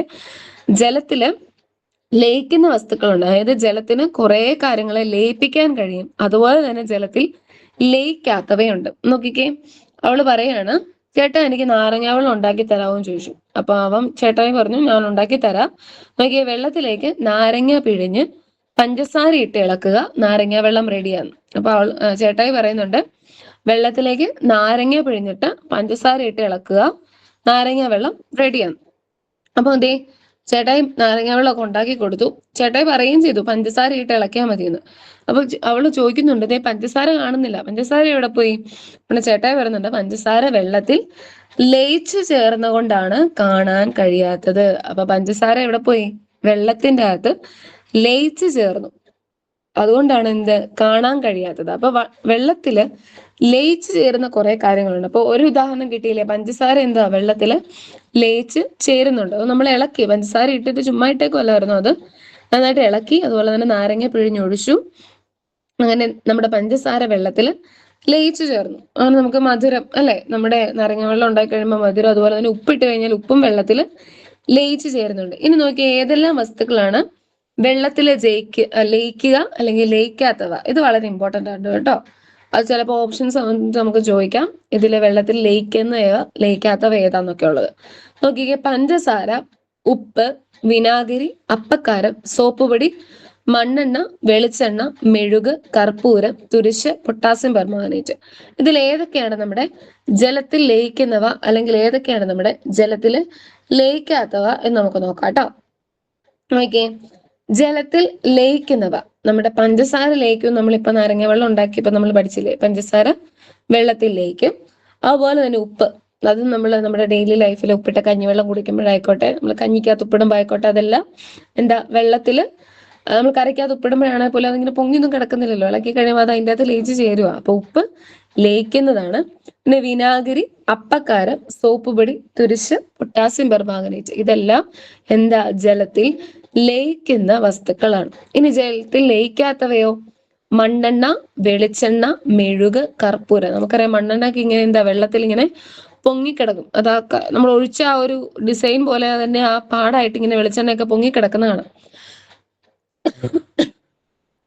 അപ്പം ജലത്തിൽ ലയിക്കുന്ന വസ്തുക്കളുണ്ട്, അതുപോലെ തന്നെ ജലത്തിൽ ലയിക്കാത്ത വസ്തുക്കളുണ്ട്. അപ്പൊ നമ്മുടെ ജലം എന്നുള്ളത് നമ്മൾ പറഞ്ഞു, നിറവില്ല, ആകൃതിയില്ല, പിന്നെ എന്താ മണമില്ല, പിന്നെ അതിൽ കുറെ എണ്ണം പൊങ്ങും, കുറെ എണ്ണം മുങ്ങിപ്പോവും, പിന്നെ ഇപ്പൊ ലയിക്കുന്നുണ്ട്, ലയിക്കാത്തവയുണ്ട് എന്നൊക്കെ നമ്മൾ പറഞ്ഞു. അപ്പൊ ഇങ്ങനെ കൂടുതൽ വസ്തുക്കളെ ലയിപ്പിക്കുന്ന ഒരു ലായകമാണ് ഏത്? നമ്മുടെ ജലം എന്ന് പറയുന്നത്. അതുകൊണ്ട് തന്നെ ജലത്തെ നമ്മൾ എന്ത് പറയും? യൂണിവേഴ്സൽ സോൾവെന്റ്, അതായത് സാർവിക ലായകം എന്ന് പറയും. കൂടുതൽ വസ്തുക്കളെ ലയിപ്പിക്കുന്നത് കൊണ്ട് തന്നെ നമ്മൾ യൂണിവേഴ്സൽ സോൾവെന്റ് എന്ന് അറിയപ്പെടാൻ കാരണം എന്താ? കൂടുതൽ വസ്തുക്കളെ ജലം ലയിപ്പിക്കുന്നുണ്ട്. അതുകൊണ്ട് തന്നെ യൂണിവേഴ്സൽ സോൾവെന്റ്, സാർവിക ലായകം എന്ന് നമ്മുടെ ജലം അറിയപ്പെടുന്നുണ്ട്. അപ്പൊ ഈ ഒരു എക്സാമ്പിൾ ഞാൻ ഗ്രൂപ്പിലേക്ക് ഇട്ട് തരാം കേട്ടോ. നിങ്ങളിപ്പോ എഴുതിയെടുക്കുന്നുണ്ട്, എഴുതിയെടുത്തോ. വെള്ളത്തിൽ ലയിക്കുന്ന ഇതിൽ കൂടുതൽ വസ്തുക്കളുണ്ട്. ഇപ്പൊ നമ്മൾ ജസ്റ്റ് ആ ടെക്സ്റ്റ് ബുക്കിൽ തന്നിരിക്കുന്ന ഉദാഹരണങ്ങൾ വെച്ചാണ് നമ്മളിപ്പോ നോക്കുന്നത്. നമ്മുടെ ജലത്തിൽ ലയിക്കുന്നതാണ് പഞ്ചസാര, ഉപ്പ്, വിനാഗിരി, അപ്പക്കാരം, സോപ്പൊടി, തുരിശ്, പൊട്ടാസ്യം പെർമാംഗനേറ്റ്. പിന്നെ നമ്മുടെ ജലത്തിൽ ലയിക്കാത്തവയാണ് മണ്ണെണ്ണ, വെളിച്ചെണ്ണ, മെഴുക്, കർപ്പൂരം. ഇതെല്ലാം നമ്മുടെ ജലത്തിൽ ലയിക്കാത്ത വസ്തുക്കളാണ്. ഇനി നോക്കിക്കേ, അപ്പൊ നമ്മളിപ്പോ പഠിച്ചില്ലേ, ജലത്തിൽ ലയിക്കുന്നവയുണ്ട്, ജലത്തിൽ ലയിക്കാത്തവയുണ്ട്. ഇനി ചില ഖരവസ്തുക്കളും ദ്രാവകങ്ങളും ഒക്കെ വെള്ളത്തിൽ ലയിക്കുന്നുണ്ടല്ലോ. വാതകങ്ങൾ ജലത്തിൽ ലയിക്കുമോ? വാതകങ്ങൾ ജലത്തിൽ ലയിക്കുമോ? നമുക്കറിയാം നമ്മുടെ ഓക്സിജൻ അല്ലെങ്കിൽ നമ്മുടെ കാർബൺ ഡൈ ഓക്സൈഡ്, ഈ സോഡ, എന്താ നമ്മുടെ സോഡ നാരങ്ങ സോഡ വെള്ളത്തിന്റെ നമുക്കറിയാം കാർബൺ ഡൈ ഓക്സൈഡും ജലവും കൂടെ മിക്സ് ചെയ്താണ്. അപ്പൊ അത് അതിൻ്റെ അകത്ത് ലയിച്ചിരിക്കുന്നത് കൊണ്ടാണ്. അതുപോലെ തന്നെ ഓക്സിജൻ വെള്ളത്തിന്റെ അകത്ത് ലയിച്ചിരിക്കുന്ന ഒരു വാതകമാണ്. അപ്പൊ നമുക്കറിയാം ഈ ഖരവസ്തുക്കൾ അല്ലെങ്കിൽ ദ്രാവകങ്ങൾ മാത്രമല്ല, വാതകങ്ങളും ജലത്തിൽ ലയിക്കുന്നുണ്ട്. ഇവിടെ നോക്കിക്കേ, നമ്മുടെ മീനിന്റെ കാര്യം പറയുന്നുണ്ട്. അക്വേറിയത്തിലെ മത്സ്യങ്ങൾക്ക് ശ്വസിക്കാൻ ഓക്സിജൻ എവിടെ നിന്നാണ് ലഭിക്കുന്നത്? നമുക്കറിയാം ഓക്സിജൻ വെള്ളത്തിന്റെ അകത്തുണ്ട് അല്ലെ. H2O എന്ന് നമ്മൾ പറയും. നമ്മുടെ വാട്ടറിന്റെ ഫോർമുല എന്ന് പറയുന്നത് നമ്മൾ ആ H2O എന്നുള്ളതാണ്. അപ്പൊ അതിന്റെ അകത്ത് ഓക്സിജൻ ഉണ്ട്, ഓൾറെഡി വെള്ളത്തിൽ ഓക്സിജൻ ഉണ്ട്. ആ ഓക്സിജൻ ആണ് ആര് നമ്മുടെ ശ്വസിക്കുന്നത്? നമ്മുടെ മീൻ ശ്വസിക്കുന്നത്. അപ്പൊ വെള്ളത്തില് ഓക്സിജൻ ലയിച്ചു ചേർന്നിട്ടുണ്ട്. ആ ഓക്സിജൻ ആണ് നമ്മുടെ മീന് ശ്വസിക്കുന്നത്. ഇനി നോക്കിക്കേ, ഇപ്പൊ നമ്മൾ പറഞ്ഞ നമ്മുടെ സോഡാ കുപ്പി തുറക്കുമ്പോൾ കുമിളുകൾ പുറത്തു വരുന്നത് നിങ്ങൾ കണ്ടിട്ടുണ്ടല്ലോ. എങ്ങനെയാണ് സോഡ ഉണ്ടാക്കുന്നത്? ജലത്തിൽ കാർബൺ ഡൈ ഓക്സൈഡ് വാതകം ലയിപ്പിച്ചാണ് സോഡ ഉണ്ടാക്കുന്നത്. അപ്പൊ സോഡാ വെള്ളത്തിലുള്ള വാതകം ഏതാ? നമ്മുടെ കാർബൺ ഡൈ ഓക്സൈഡ് വാതകം ജലത്തിൽ ലയിപ്പിച്ചാണ് എന്തുണ്ടാക്കുന്നത്? സോഡ ഉണ്ടാക്കുന്നത്. അപ്പൊ ഇപ്പൊ മനസ്സിലായില്ലേ, നമ്മുടെ വാതകങ്ങള് ജലത്തില് ലയിക്കുന്നുണ്ട്. സോഡാ കുപ്പി തുറക്കുമ്പോൾ കാർബൺ ഡൈ ഓക്സൈഡ് വാതകം സ്വതന്ത്രമാവുന്നതുകൊണ്ടാണ് കുമിളകൾ ഉണ്ടാകുന്നത്. നമ്മൾ സോഡാ കുപ്പി തുറന്നു കഴിയുമ്പം ഈ കാർബൺ ഡൈ ഓക്സൈഡ് വാതകം സ്വതന്ത്രമാവുന്നതുകൊണ്ടാണ് ഈ കുമിളകൾ ഉണ്ടാകുന്നത്. അപ്പൊ സോഡ ഉണ്ടാകുന്നത് എങ്ങനെയാ? ജലത്തില് CO2 കാർബൺ ഡൈ ഓക്സൈഡ് വാതകം ലയിപ്പിച്ചാണ് നമ്മുടെ സോഡ ഉണ്ടാകുന്നത്. ഇനി വളരെ ഇമ്പോർട്ടന്റ് ആയിട്ടുള്ള ഒരു കാര്യമാണ്, പല ആവർത്തി ചോദിച്ചിട്ടുള്ളതാണ്, നമ്മുടെ സോൾവെന്റ് സൊല്യൂട്ട് സൊല്യൂഷൻ എന്ന് പറയുന്ന ഈ ഒരു കാര്യം. അതായത് ലീനം, ലായകം, ലായനി എന്നുള്ള അതിന്റെ കുറച്ച് എക്സാമ്പിൾസ് ഞാൻ ഗ്രൂപ്പിൽ ഇടാം. നിങ്ങൾ അതും ചെയ്യണം കേട്ടോ. ഏതാണ് ലീനമായിട്ട് വരുന്നത്, ഏതാണ് ലായകമായിട്ട് വരുന്നത്, ഏതാണ് ലായനിയായിട്ട് വരുന്നത് എന്നുള്ളത്. അത് നമ്മൾ ഇച്ചിരി ഒരു കൺഫ്യൂഷൻ വന്നാലും അത് കുറച്ചൊന്ന് ചെയ്ത് നോക്കുവാണെങ്കിൽ, അല്ലെങ്കിൽ നന്നായിട്ടൊന്ന് ശ്രദ്ധിച്ച് നോക്കുവാണെങ്കിൽ നമുക്കത് പെട്ടെന്ന് മനസ്സിലാവും. അല്ലെങ്കിൽ നമ്മുടെ ഡേ ടു ഡേ ലൈഫിൽ നമ്മൾ അടുക്കളയിലൊക്കെ പണിയുമ്പോൾ അത് ഓർത്ത് ചെയ്താൽ മതി. ഇതാണല്ലോ ലീനം, ലായകം. മറ്റേ ഉദാഹരണം സുജാത എന്ന് പറഞ്ഞ സിനിമ കണ്ടിട്ടുണ്ടോ നിങ്ങൾ? ഈ നമ്മുടെ മഞ്ജു വാര്യറിന്റെ ഒക്കെ. അപ്പൊ അതിൻ്റെ അകത്ത് അവള് സ്കൂളിൽ പോയി പഠിക്കുമ്പം മാത്സിന്റെ മറ്റേ പയ്യ സ്ക്വയർ ഒക്കെ, ദോശയൊക്കെ ഇങ്ങനെ മറിച്ചിട്ട് അത് മുറിച്ചിട്ട് ഇത് പയ്യാണെങ്കിൽ ഇത് 2πr എന്നൊക്കെ പറഞ്ഞുകൊണ്ട് പഠിക്കത്തില്ലേ? അതുപോലെ ലീനോ ലായകോ ലായനിയൊക്കെ നമ്മുടെ വെച്ച് പഠിച്ചാൽ മതി. അപ്പൊ നോക്കിക്കേ, ലയിച്ചു ചേരുന്ന വസ്തുവിനെ ലീനമെന്നും എന്തിലാണോ ലയിച്ചു ചേരുന്നത് ആ വസ്തുവിനെ ലായകമെന്നും പറയുന്നു. അതായത് ലയിച്ചു ചേരുന്ന വസ്തു, അതായത് ലയിക്കുന്ന വസ്തുവിനെ എന്താ പറയാ? ലീനം എന്ന് പറയും. അതായത് നമ്മുടെ സൊല്യൂട്ട്, സൊല്യൂട്ട്. അതായത് എന്ത് വസ്തുവാണോ നമ്മൾ അതിൻ്റെ അകത്ത് ലയിപ്പിക്കാൻ വേണ്ടി ഇടുന്ന ലയിക്കുന്ന വസ്തു, അതാണ് നമ്മുടെ ലീനം. ഇനി എന്തിലാണോ അത് ലയിച്ചു ചേരുന്നത്, സാധാരണ നമ്മൾ വെള്ളമാണ് ഉപയോഗിക്കുന്നത്. അപ്പൊ എന്തിനാണോ അത് ലയിച്ചു ചേരുന്നത് അതിന് നമ്മൾ പറയും ലായകം എന്ന് പറയും. ഇനി ഈ ലീനം ലായകത്തിൽ ലയിച്ചുണ്ടാകുന്നതാണ് നമ്മുടെ ലായനി എന്ന് പറയുന്നത്. അപ്പൊ എല്ലാം ലാ വെച്ചാ പോകുന്നത്. അതായത് ലീനം, സൊല്യൂട്ട്, പിന്നെ ലായകം എന്ന് പറഞ്ഞാൽ നമ്മുടെ സോൾവെന്റ്. ഇനി ലായനി ആണെങ്കിലോ അത് നമ്മുടെ സൊല്യൂഷൻ ആയിട്ട് വരും. സൊല്യൂട്ട്, സോൾവെന്റ്, പിന്നെ നമ്മുടെ സൊല്യൂഷൻ, അതാണ് നമ്മുടെ ലായനി എന്ന് പറയുന്നത്. അപ്പൊ സൊല്യൂട്ട് എന്നതാ? നമ്മൾ എന്നാണോ അതിൻ്റെ അകത്ത് ഇടുന്നത് ആ സാധനം. ഇപ്പം നമ്മൾ പഞ്ചസാര ലായനി നമ്മൾ ഉണ്ടാക്കുവാണെങ്കിൽ പഞ്ചസാര വെള്ളം ഉണ്ടല്ലോ, അതിൻ്റെ അകത്ത് നമ്മളിപ്പോ എന്താ ഇടുന്നത്? പഞ്ചസാരയാണ് ഇടുന്നത്. അപ്പൊ ആ പഞ്ചസാരയാണ് അതിൻ്റെ അകത്ത് ലീനമായിട്ട് എടുക്കുന്നത്. നമ്മുടെ പഞ്ചസാര. നമ്മൾ എന്താണോ ലയിച്ചു ചേരുന്ന വസ്തുവായിട്ട് ഉപയോഗിക്കുന്നത്, ഷുഗർ, അതാണ് നമ്മുടെ എന്ത് സൊല്യൂട്ട് എന്ന് പറയുന്നത്. ഷുഗർ ആണ് നമ്മുടെ സൊല്യൂട്ട്, അതായത് ലീനം. ഈ പഞ്ചസാര നമ്മൾ എവിടെയാ കലക്കുന്നത്? നമ്മുടെ വെള്ളത്തിന്റെ അകത്താണ് കലക്കുന്നത്. അതാണ് നമ്മുടെ ലായകം. വെള്ളമാണ് എന്ത് ലായകമായിട്ട് വരുന്നത്. നമ്മൾ പഞ്ചസാര എടുത്തു, പഞ്ചസാരയാണ് നമ്മുടെ എന്ത് ലീനം, അതായത് ലയിച്ചു ചേരുന്ന വസ്തു, അതാണ് നമ്മുടെ ലീനം. ഇനി പഞ്ചസാര നമ്മൾ എവിടെയായിട്ട് കലക്കുന്നത്? നമ്മുടെ വെള്ളത്തിന്റെ അകത്ത്, അതാണ് നമ്മുടെ സോൾവെന്റ്, അതായത് ലായകം. ഇനി നമ്മൾ പഞ്ചസാര ഇട്ടു, വെള്ളത്തിൽ കലക്കി, അതെന്തായിട്ട് മാറി? നമ്മുടെ പഞ്ചസാര ലായനിയായിട്ട് മാറി. അപ്പൊ അതാണ് നമ്മുടെ സൊല്യൂഷൻ എന്ന് പറയുന്നത്. അത് പഞ്ചസാര ലീനവും വെള്ളം ലായകവുമാണ്. അപ്പൊ ഇത് ഉണ്ടായിരിക്കുന്നത് എന്ത് ലീനം ലായകത്തിൽ ലയിച്ചുണ്ടാകുന്നതാണ് ഏത് നമ്മുടെ അവസാനത്തെ സൊല്യൂഷൻ അഥവാ ലായനി എന്ന് പറയുന്നത്. മൂന്നും ഇങ്ങനെ ലാലാല വെച്ചാ പോകുന്നത്. നിങ്ങൾ കൺഫ്യൂഷൻ ഒന്നും അടിക്കാതെ പഠിക്കുക. എന്താണോ ലയിച്ച് ചേരേണ്ടത് അതാണ് നമ്മുടെ ലീനം. ഇതിപ്പോ ഞാൻ വരച്ച് നിങ്ങൾക്ക് കൺഫ്യൂഷൻ ആക്കിയെന്ന് എനിക്കൊരു ഡൗട്ട് ഉണ്ട്. അത് നിങ്ങൾ നോക്കണ്ട, ഇവിടെ നോക്കിയാൽ ഞാനത് മായ്ച്ചളയാം കേട്ടോ. കൺഫ്യൂഷൻ ആയെങ്കിൽ ഞാൻ മായ്ച്ചളയാം. നോക്കിക്കേ, ലയിച്ചു ചേരുന്ന വസ്തുവിനെ നമ്മൾ ലീനം എന്ന് പറയും. അപ്പൊ ആ ഉദാഹരണം പഞ്ചസാര ലായനി തന്നെ എടുത്താൽ മതി. അതിലെ പഞ്ചസാരയാണ് എന്ത് നമ്മുടെ ലീനം അഥവാ സൊല്യൂട്ട്. ഇനി ഈ പഞ്ചസാര നമ്മൾ എവിടെ ഇളക്കുന്നത്? നമ്മുടെ വെള്ളത്തില്, അതാണ് നമ്മുടെ സോൾവെന്റ് ലായകം. അപ്പൊ ഈ ലീനം ലായകത്തിൽ ലയിച്ചു ചേർന്നിട്ട് എന്നാ ഉണ്ടാവും? നമ്മുടെ പഞ്ചസാര ലായനിയായിട്ട് മാറും, അതായത് സൊല്യൂഷൻ ആയിട്ട് മാറും. കിട്ടിയില്ലേ? ലീനമുണ്ട്, ലായകമുണ്ട്, ലായനിയുണ്ട്. ഇപ്പൊ പഞ്ചസാര ലായനി, ഇപ്പൊ ഉദാഹരണമായിട്ട് പഞ്ചസാര ലായനി എടുത്താൽ ഞാൻ ഈ സൈഡിൽ അത് എഴുതാം. ഇപ്പൊ ഉദാഹരണമായിട്ട് പഞ്ചസാര ലായനി നമ്മൾ എടുത്തു, പഞ്ചസാര ലായനി എടുത്തു. ഇനി ഇതിന്റെ അകത്ത് നമ്മുടെ ആരാ പഞ്ചസാര? ഇനി ഓരോരുത്തരും നമുക്ക് നോക്കാം. ലീനം ആരാന്ന് പറഞ്ഞേ? ഇതിന്റെ അകത്ത് ലീനം എന്ന് പറയുന്ന ആരാ? നമ്മുടെ പഞ്ചസാരയാണ്. പഞ്ചാവരി എഴുതുന്നുള്ളൂ കേട്ടോ. ഓക്കെ, താഴോട്ട് എഴുതിയേക്കാം. പഞ്ചസാരയാണ് നമ്മുടെ ലീനം എന്ന് പറയുന്നത്, അതായത് സൊല്യൂട്ട് എന്ന് പറയുന്നത്. ഇനി ലായകമാണെങ്കിൽ ആരാ? എവിടെ ഇത് ലയിപ്പിക്കുന്നത്? നമ്മള് വെള്ളത്തിലാണ്, വാട്ടർ. ഞാൻ വാട്ടർ എഴുതുക കേട്ടോ, വാട്ടർ. അതാണ് നമ്മുടെ ലായകം. ഇനി എന്താ ഇത് ഉണ്ടായി തീർന്നത്? അതായത് ലായനിയായിട്ട് മാറിയത് എന്താ? ലായനിയായിട്ട് നമ്മുടെ പഞ്ചസാര ലായനിയായിട്ട് മാറി, അതാണ് നമ്മുടെ സൊല്യൂഷൻ. ഞാൻ പഞ്ചലായനി എന്ന് എഴുതുന്നുള്ളൂ കേട്ടോ. എന്റെ ഫോണിന്റെ സ്ക്രീൻ ആയതുകൊണ്ട് കുഞ്ഞാണ്, എത്ര എഴുതുമ്പോഴേ നിങ്ങൾക്ക് കാണത്തുള്ളൂ. ഞാൻ ഇങ്ങോട്ട് മാറ്റി എഴുതി നിങ്ങൾക്ക് കാണാം, പക്ഷെ അത് ബാക്കി നമുക്ക് കിട്ടത്തില്ല എന്നുള്ളതേ ഉള്ളൂ. പഞ്ചസാര ലായനി. ഇപ്പൊ കിട്ടിയോ? ഇപ്പൊ ഈ ഉദാഹരണം തന്നിട്ട് ഇതുപോലെ പഞ്ചസാര ലായനി അല്ലെങ്കിൽ നാരങ്ങാ വെള്ളം അല്ലെങ്കിൽ എന്താ നമ്മുടെ സോഡ വെള്ളം ഇങ്ങനെ തന്നിട്ട് ഇതിലിപ്പം ലായകം ഏതാണ്? കൂടുതലായിട്ടും ലായകം എപ്പോഴും എന്താ വരുന്നത്? നമ്മൾ പറഞ്ഞായിരുന്നു, കൂടുതൽ വസ്തുക്കളെ ലയിപ്പിക്കുന്ന ആരാ? കേമനായിട്ട് നിൽക്കുന്ന ആരാ? നമ്മുടെ ജലമാണ്. അതുകൊണ്ട് തന്നെ അത് യൂണിവേഴ്സൽ സോൾവെന്റ് അല്ലെങ്കിൽ സാർവിക ലായകം എന്നാണ് അറിയപ്പെടുന്നത് തന്നെ.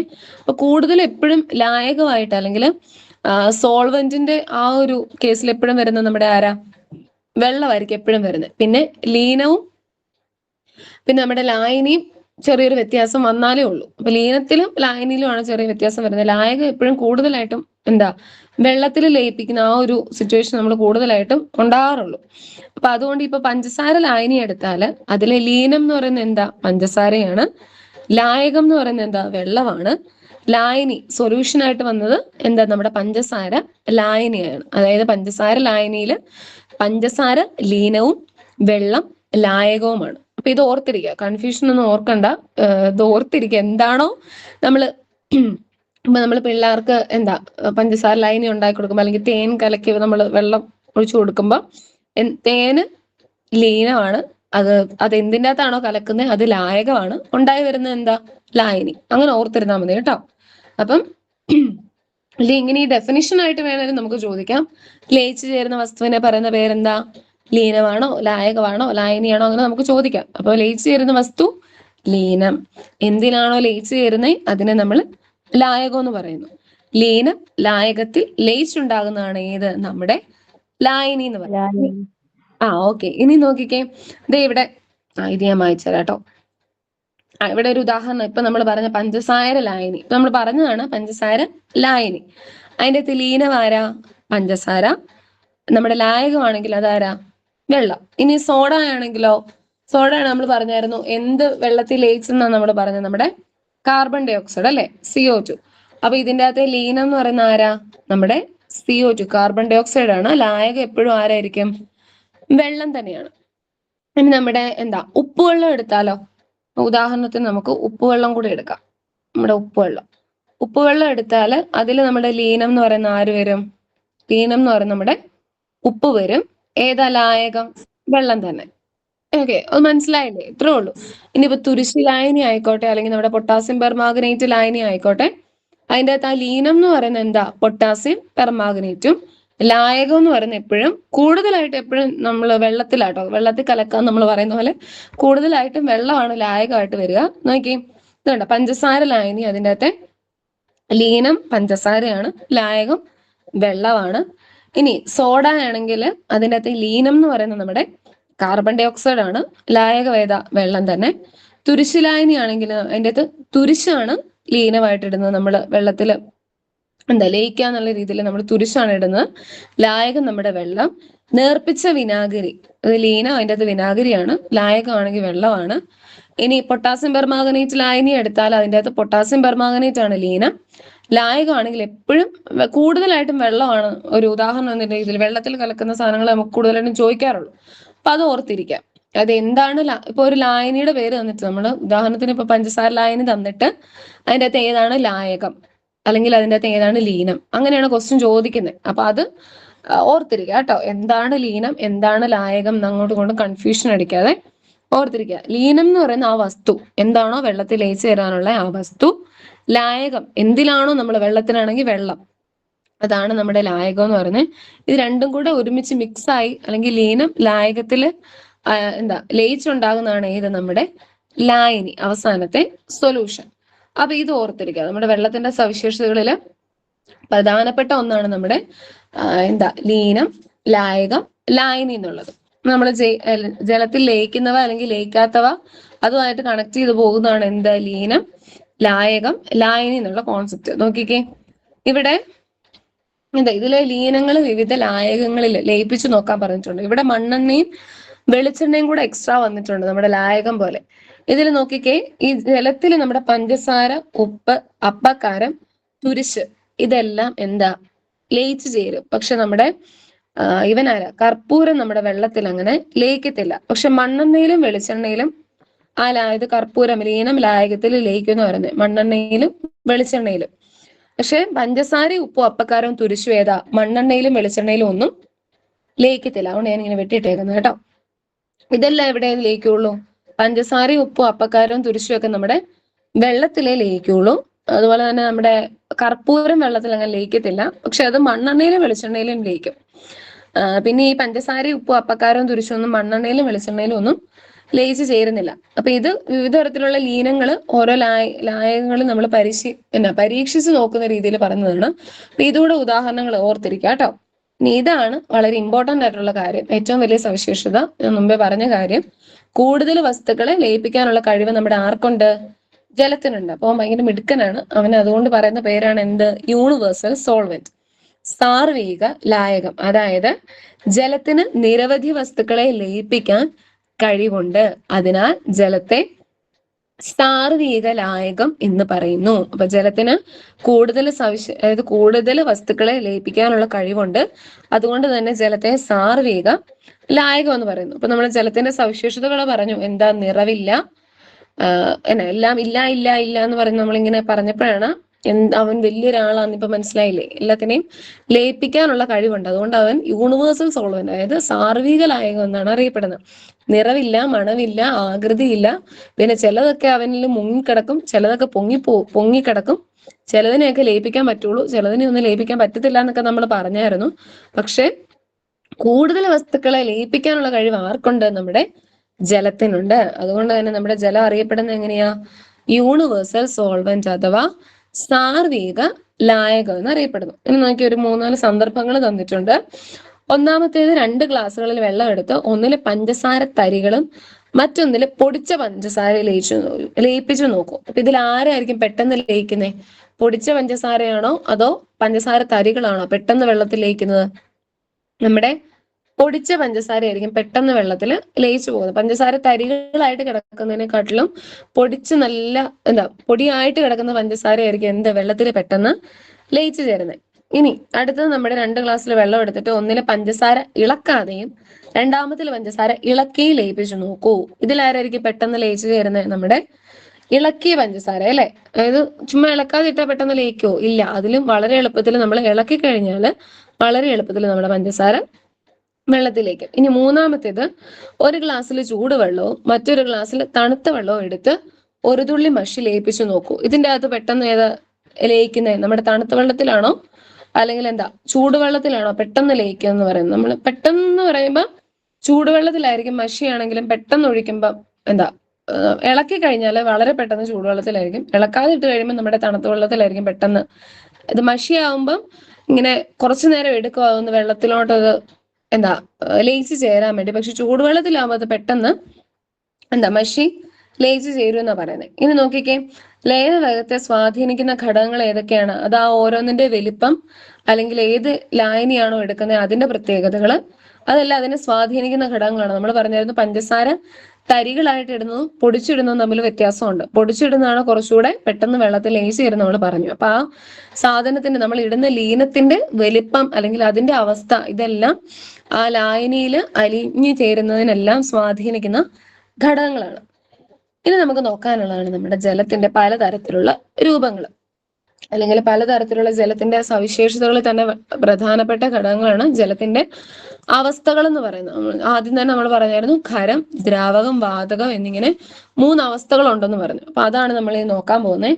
നോക്കിയാൽ നമ്മുടെ ഐസ് ക്യൂബ്, ഐസ് കട്ടയാണ് ഇരിക്കുന്നത്. നോക്കിയാൽ ഐസ് ഉണ്ടാകുന്നത് എങ്ങനെയാണ്? വെള്ളത്തിന്റെ ഖര അവസ്ഥയാണ് ഏത്?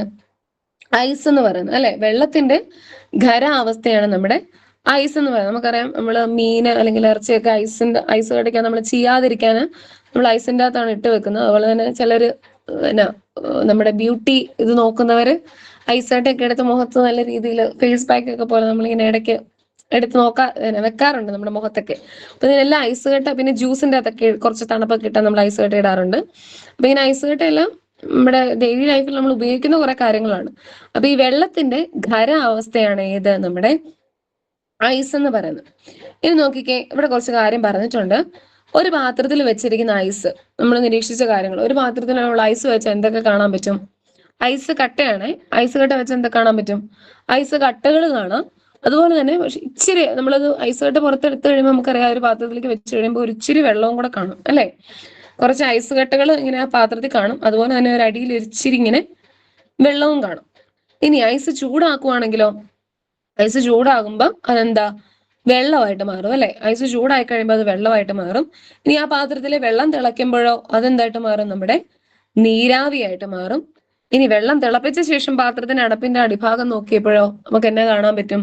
അടപ്പിന്റെ അടിയിൽ മൊത്തം ഇങ്ങനെ വെള്ളം കുത്തൂത്തായിട്ട് ഇങ്ങനെ വെള്ളം എന്താ ഒട്ടിപ്പിടിച്ചിരിക്കുന്നല്ല, വെള്ളം ഇങ്ങനെ പറ്റിപ്പിടിച്ചിരിക്കുന്നതായിട്ട് നമുക്ക് കാണാൻ പറ്റും അല്ലെ. ഇതെല്ലാം ഈ വെള്ളത്തിന്റെ, അതായത് ജലത്തിന്റെ പല അവസ്ഥകളാണ്. അതായത് ഖരം, ദ്രാവകം, വാതകം. അതായത് ജലം ചൂടാക്കി കഴിയുമ്പോൾ എന്തായിട്ട് മാറുന്നുണ്ട്? അത് നീരാവിയായിട്ട് മാറുന്നുണ്ട്. അപ്പം ജലത്തിന്റെ വാതക അവസ്ഥ എന്ന് പറയുന്നത് എന്താണ്? നമ്മുടെ നീരാവിയായിട്ട് മാറുന്നതാണ്.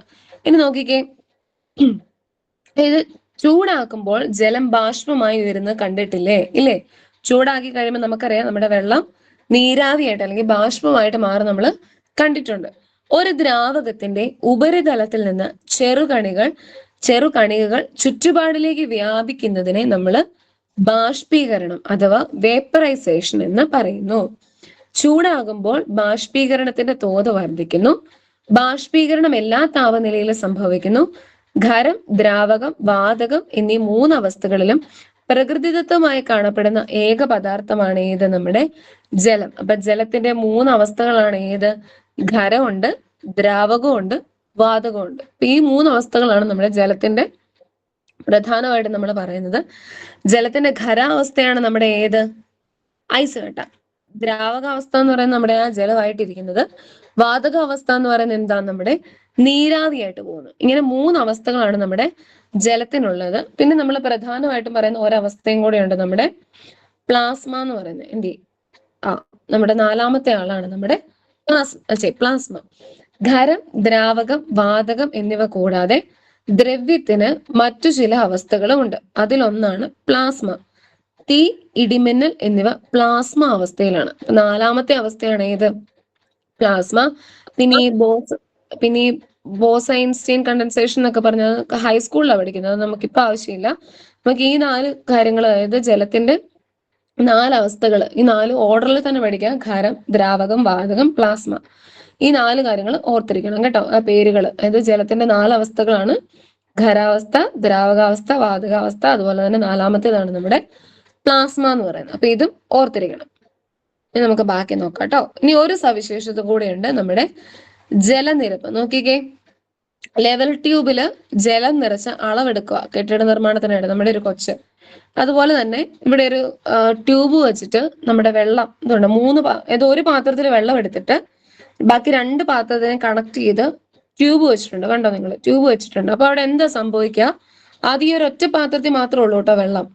അതിന്റെ ട്യൂബ് വെച്ച് കഴിഞ്ഞപ്പോ എന്താ സംഭവിച്ചേ, ഈ പാത്രത്തിലുള്ള വെള്ളം ഈ പാത്രത്തിലേക്കും പോയി, അതുപോലെ തന്നെ ഈ പാത്രത്തിലുള്ളത് ഇങ്ങോട്ടും എന്താ ഷെയർ ചെയ്ത് പോകുന്ന പോലെ പോയിട്ടുണ്ട്. പക്ഷെ എന്താ, ഈ പാത്രത്തിലുള്ള ലെവൽ എല്ലാം നോക്കിക്കേ, സെയിം അല്ലേ? അല്ലാതെ എവിടെയെങ്കിലും കുറഞ്ഞു പോവോ, എവിടെയെങ്കിലും കൂടി പോവോ, എന്തെങ്കിലും ചെയ്തിട്ടുണ്ടോ? ഇല്ല. കാരണം, അതിന്റെ കാരണം എന്ന് പറയുന്നതാണ് ഏറ്റവും വലിയ സവിശേഷത, നമ്മുടെ ജലം വിതാനം പാലിക്കുന്നുണ്ട്. അതായത് നമുക്കറിയാം, നമ്മുടെ ചുറ്റുപാടുമൊക്കെ നല്ല രീതിയിൽ നമ്മുടെ തോട്ടിലോ ആറ്റിലോ ഒക്കെ വെള്ളം ഉണ്ടെങ്കിൽ നമ്മുടെ അതിന്റെ സമീപപ്രദേശങ്ങളിലുള്ള കിണറുകളിലും എല്ലാം എന്താ, നല്ല വെള്ളം ഉണ്ടായിരിക്കും. പക്ഷെ ഇപ്പം നമ്മുടെ തോട് അല്ലെങ്കിൽ ആറ് എല്ലാം വറ്റിപ്പോവോ, അല്ലെങ്കിൽ നല്ല രീതിയിൽ വെള്ളം കുറഞ്ഞു കഴിഞ്ഞാൽ നമ്മുടെ കിണറ്റിലെ വെള്ളവും സ്വാഭാവികമായിട്ടും കുറഞ്ഞു പോകും. അപ്പൊ അതിന്റെ കാരണം എന്ന് പറയുന്നതാണ് വിതാനം പാലിക്കുന്നു എന്നത് ജലത്തിന്റെ ഒരു സവിശേഷതയാണ്. അപ്പൊ അതാണ് അതിന്റെ കാരണം, അതായത് ജലം വിതാനം പാലിക്കുന്നുണ്ട്. ഇപ്പൊ നമ്മളിപ്പോ ഈ പാത്രത്തിലെ ജലത്തിന്റെ കാര്യം പറഞ്ഞതുപോലെ തന്നെ, ഈ ഒരു സ്ഥലത്ത് ജലത്തിന്റെ അളവ് ഇത്രയും ഉണ്ടെങ്കിൽ അപ്പുറത്തെ തൊട്ടടുത്തിരിക്കുന്ന സ്ഥലത്ത് വെള്ളം ഇല്ലായ്ക വരില്ല. അത് ഇവിടെ ഇത്രയും വെള്ളം ഉണ്ടെങ്കിൽ അപ്പുറത്തെ സ്ഥലത്തും ആ ഒരു ലെവലിൽ തന്നെ വെള്ളം നിറയാൻ, അതായത് ഭൂഗർഭ ജലത്തിലൂടെ അങ്ങനെ കടന്നു പോയിട്ട് നിറയാനായിട്ട് എപ്പോഴും അങ്ങനെയാണ് പോകുന്നത്. അപ്പൊ അതാണ് പറയുന്നത്, അത് ജലത്തിന്റെ സവിശേഷതയാണ്, ജലം വിതാനം പാലിക്കുന്നുണ്ട്. അപ്പൊ ഇവിടെ ആ ഒരു ട്യൂബിലൂടെ കണക്ട് ചെയ്ത കാണിച്ച കാര്യവും ഇപ്പൊ നമ്മൾ പറഞ്ഞു പോയ നമ്മുടെ എന്താ, ജലം അല്ലെങ്കിൽ തോട്ടില് പുഴയിലൊക്കെ നല്ല വെള്ളമുള്ള സമയത്ത് നമ്മുടെ കിണറുകളിലും നല്ല വെള്ളം ഉണ്ടാകും. അതുപോലെ തന്നെ ഇവിടെ താഴുന്നതനുസരിച്ച് നമ്മുടെ കിണറുകളിലെയും വെള്ളവും താഴ്ന്നു പോകും. അതിന്റെ കാരണം എന്ന് പറയുന്നത് ജലം വിതാനം പാലിക്കുന്നുണ്ട്. അതായത് വിതാനം പാലിക്കുന്നു എന്നത് ജലത്തിന്റെ ഒരു സവിശേഷതയാണ്. അപ്പൊ നമ്മൾ കുറെ സവിശേഷതകൾ പറഞ്ഞു. ഇപ്പൊ നിറവില്ല, മണവില്ല, ആകൃതി ഇല്ല എന്ന് പറഞ്ഞ പോലെ തന്നെ അത് പല വസ്തുക്കളെയും ലയിപ്പിക്കുന്നുണ്ട്, അതുപോലെ തന്നെ വിതാനം പാലിക്കുന്നുണ്ട്. പല വസ്തുക്കളും ജലത്തിൽ മുങ്ങിപ്പോകുന്നുണ്ട്, ചിലത് ജലത്തില് പൊങ്ങിക്കിടക്കുന്നുണ്ട്. അപ്പൊ ഇതെല്ലാം വളരെ ഇമ്പോർട്ടന്റ് ആയിട്ടുള്ള നമ്മുടെ ജലത്തിന്റെ സവിശേഷതകളാണ്. ചിലപ്പോ ഇത് വിധാനം പാലിക്കുന്നില്ല എന്ന രീതിയിൽ നമ്മുടെ സ്റ്റേറ്റ്മെന്റ് ടൈപ്പ് ക്വസ്റ്റ്യൻ തരാം. അപ്പൊ ഇതിൽ ഏതാണ് ശരി, ഏതാണ് തെറ്റ്, അങ്ങനെയും ചോദിക്കാം. അപ്പൊ അത് നന്നായിട്ട് വായിച്ചു നോക്കാം. വിധാനം പാലിക്കുന്നില്ല എന്ന് തരാം, പക്ഷെ ശരിക്കുള്ള ഉത്തരം എന്താ, ജലം വിധാനം പാലിക്കുന്നുണ്ട് എന്നുള്ളതാണ് കറക്റ്റ് ആയിട്ടുള്ള ഉത്തരം എന്ന് പറയുന്നത്. ഇനി നോക്കിയേ, ജലസ്രോതസ്സുകൾ. ജലസമൃദ്ധമായ ഒരു ഗ്രഹമാണ് നമ്മുടെ ഭൂമി. ഏകദേശം 10 മണി ആറായല്ലേ? ഈ ഒരു ടോപ്പിക് കൂടെ ഉള്ളൂ കേട്ടോ, തീർക്കാട്ടോ. ഓക്കെ, ജലസ്രോതസ്സുകൾ. നമ്മുടെ ജലസമൃദ്ധമായ ഒരു ഗ്രഹമാണ് നമ്മുടെ ഭൂമി. നമുക്കറിയാം, നീലഗ്രഹം എന്നാണ് നമ്മുടെ ഭൂമി അറിയപ്പെടുന്നത്. കാരണം എന്നാ, മൊത്തം വെള്ളം എന്ന രീതിയിലാണ് നമ്മൾ ബഹിരാകാശത്തും താഴോട്ട് നോക്കുമ്പോൾ മൊത്തം വെള്ളം എന്ന രീതിയിലാണ് നമ്മുടെ ഭൂമിയെ കാണപ്പെടുന്നത്. ഈ ഇതിൻ്റെ അകത്ത് നോക്കുമ്പോൾ തന്നെ കാണാം, കൂടുതലും ഉള്ളത് നീലക്കിണറാണ്. പക്ഷെ ആ നീലക്കിണർ മൊത്തം നമുക്ക് കുടിക്കാൻ പറ്റുന്നതാണോ? അല്ല. നമ്മുടെ ഭൂമിയിൽ ഏറ്റവും കൂടുതലുള്ളത് എന്താ, സമുദ്രജലമാണ് ഏറ്റവും കൂടുതൽ. അതായത് നമ്മുടെ ഉപ്പുവെള്ളമാണ് ഏറ്റവും കൂടുതലുള്ളത്. നമ്മുടെ ഭൂമിയിൽ ഒരു 96.5% എന്താ, നമ്മുടെ ഉപ്പ് വെള്ളം കൂടുതൽ. അപ്പം കുടിക്കാനുള്ളത് ആകെ 3.5% ഉള്ളൂ. അതാണ് നമ്മളിപ്പം വേസ്റ്റ് കൊണ്ടിട്ടും അല്ലാതെ എല്ലാം ഇങ്ങനെ മലിനീകരിച്ചുകൊണ്ടിരിക്കുന്നത്. ആകെ നമ്മുടെ ഈ ഇത്രയും വലിയ ഭൂമിയിൽ നമ്മുടെ 100%-ൽ 96.5% എന്താ, നമ്മുടെ ഉപ്പ് വെള്ളമാണ്. നമുക്കത് കുടിക്കാൻ പറ്റത്തില്ലല്ലോ. പിന്നെ നമ്മൾ പറഞ്ഞ റിവേഴ്സ് ഓസ്മോസിസ് ഒക്കെ ചെയ്താണ് നമ്മൾ ശുദ്ധജലമായിട്ട് കുടിക്കുന്നത്. അല്ലാതെ ഇതൊന്നും ചെയ്യാതെ നമ്മുടെ ഭൂമിയിൽ ആകെയുള്ള ശുദ്ധജലത്തിന്റെ അളവാണ് എത്ര, 3.5%. അതായത് എന്താ, സമുദ്രജലത്തിൽ ഉപ്പിന്റെ അളവ് കൂടുതലായതിനാൽ സാധാരണ ഉപയോഗങ്ങൾക്ക് അത് അനുയോജ്യമല്ല. പിന്നെ എന്താ, കിണറുകള്, കുളങ്ങള്, തടാകങ്ങള്, പുഴകള് തുടങ്ങിയ ശുദ്ധജല സ്രോതസ്സുകളിലെ ജലമാണ് നമുക്ക് ഉപയോഗിക്കാനായിട്ട് കഴിയുന്നത്. അപ്പൊ ഈ ശുദ്ധജല സ്രോതസ്സുകൾ നമ്മൾ പറഞ്ഞാൽ പോലും നമ്മൾ തന്നെയാണ് ഇതെന്ത് മലിനീകരിച്ചു കൊണ്ടിരിക്കുന്നത്. അപ്പൊ അതുകൊണ്ട് തന്നെ നമുക്ക് ശുദ്ധജലം എന്ന് പറയാൻ പറ്റത്തില്ല. പിന്നെ ഇതുപോലെയുള്ള ഫിൽട്രൈസേഷനും പിന്നെ നമ്മുടെ എന്താ റിവേഴ്സ് ഓസ്മോസിസും ഇതെല്ലാം വഴിയാണ് നമ്മൾ ശുദ്ധജലമായിട്ട് നമ്മൾ കുടിക്കാനായിട്ട് ഇത് ഉപയോഗിക്കുന്നത്. നോക്കിയ ജലത്തുള്ളിക്ക് പറയാനുള്ളത് നമുക്ക് പറയാനുള്ള പോലെ തന്നെ നമ്മുടെ ജലത്തിനും പറയാനുണ്ട്. ജീവജാലങ്ങൾക്ക് ഞങ്ങളില്ലാതെ ജീവിക്കാനാവില്ല. ജലാശയങ്ങൾ ചൂടുപിടിക്കുമ്പോൾ ഞങ്ങൾ അന്തരീക്ഷത്തിലേക്ക് ഉയരുന്നു. പിന്നീട് തണുത്ത മഴമേഘങ്ങളായി മാറുന്നു. അവിടെ വെച്ച് ചെറുകണികളായ ഞങ്ങൾ ഒന്നിച്ചു ചേർന്ന് മഴത്തുള്ളികളായി ഭൂമിയിലേക്ക് പതിക്കുന്നു. അങ്ങനെ ജലസ്രോതസ്സുകളുടെ ഭാഗമായി മാറുന്നു. അപ്പൊ ഇവിടെ മഴയുണ്ടാകുന്നത് എങ്ങനെ എന്നുള്ള ഒരു കാര്യവും നമ്മുടെ ജലത്തുള്ളി പറയുന്നുണ്ട്. എന്താ ചെയ്യുന്നേ? ജലാശയങ്ങള് ചൂട് പിടിക്കുമ്പോൾ ഞങ്ങള് അന്തരീക്ഷത്തിലേക്ക് വരുന്നു. അതായത് നമ്മുടെ ജലാശയങ്ങൾ ഇപ്പം സസ്യങ്ങളിൽ നിന്നായിക്കോട്ടെ, നമ്മുടെ ജലാശയങ്ങളിൽ നിന്നായിക്കോട്ടെ, അവിടെ നിന്നുള്ള വെള്ളം ചൂട് പിടിച്ചിട്ട് എന്നായി മാറുന്നുണ്ട്? അന്തരീക്ഷത്തിലേക്ക് പോകുന്നുണ്ട്. ചൂട് പിടിച്ച് അന്തരീക്ഷത്തിലേക്ക് വരുന്നു.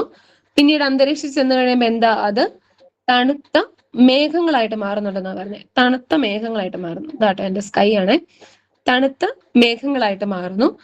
അവിടെ വെച്ച് ചെറു കണികകളായി ഞങ്ങൾ ഒന്നിച്ചു ചേർന്ന് മഴത്തുള്ളികളായി ഭൂമിയിലേക്ക് പതിക്കുന്നു. അവിടെ ചെന്ന് കഴിയുമ്പോൾ എന്ത് പറ്റും?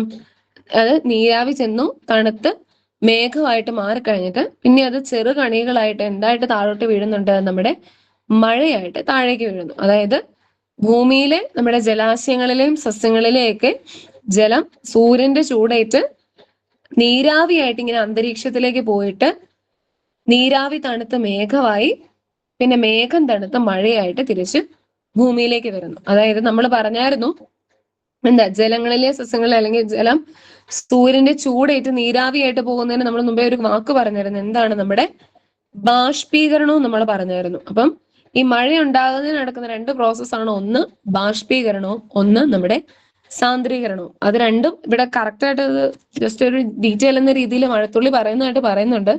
അതിൽ ഈ ബാഷ്പീകരണം എന്ന് പറയുന്നതാണ് നമ്മുടെ ജലാശയങ്ങളിലെയും സസ്യങ്ങളിലെയും ജലം സൂര്യന്റെ ചൂടേറ്റ് നീരാവിയായിട്ട് അന്തരീക്ഷത്തിൽ എത്തുന്നു. അതാണ് നമ്മുടെ ബാഷ്പീകരണം എന്ന് പറയുന്നത്. പിന്നെ നീരാവി തണുത്ത് മേഘമായും മേഘം തണുത്ത് മഴയായിട്ട് മാറുന്നു. നമ്മൾ പറഞ്ഞു ദ്രാവകങ്ങൾ ചൂടേറ്റ് ബാഷ്പമായി മാറുന്ന പ്രക്രിയയാണ് നമ്മുടെ ബാഷ്പീകരണം എന്ന് പറയുന്നത്. അതായത് ദ്രാവകങ്ങള് ചൂടേറ്റ് ബാഷ്പമായി മാറുന്നതാണ് ബാഷ്പീകരണം. അത് ഈ ടെക്സ്റ്റിനകത്ത് അങ്ങനെയില്ല, നമ്മുടെ പഴയ ടെക്സ്റ്റിനകത്തുണ്ട്. ഇത് ബാഷ്പീകരണം എന്ന് പറഞ്ഞാൽ പകുതി എഴുതുന്നുള്ളൂ കേട്ടോ. ബാഷ്പീകരണം എന്ന് പറഞ്ഞാല് ചുമ്മാ വളരെ സിമ്പിൾ ആയിട്ട് ഞാൻ വരച്ചു കാണിക്കാം. നമ്മുടെ ഇത് നീരാവി കേട്ടോ, ഇങ്ങനെ പോകുന്ന നമ്മുടെ നീരാവിയാണ്.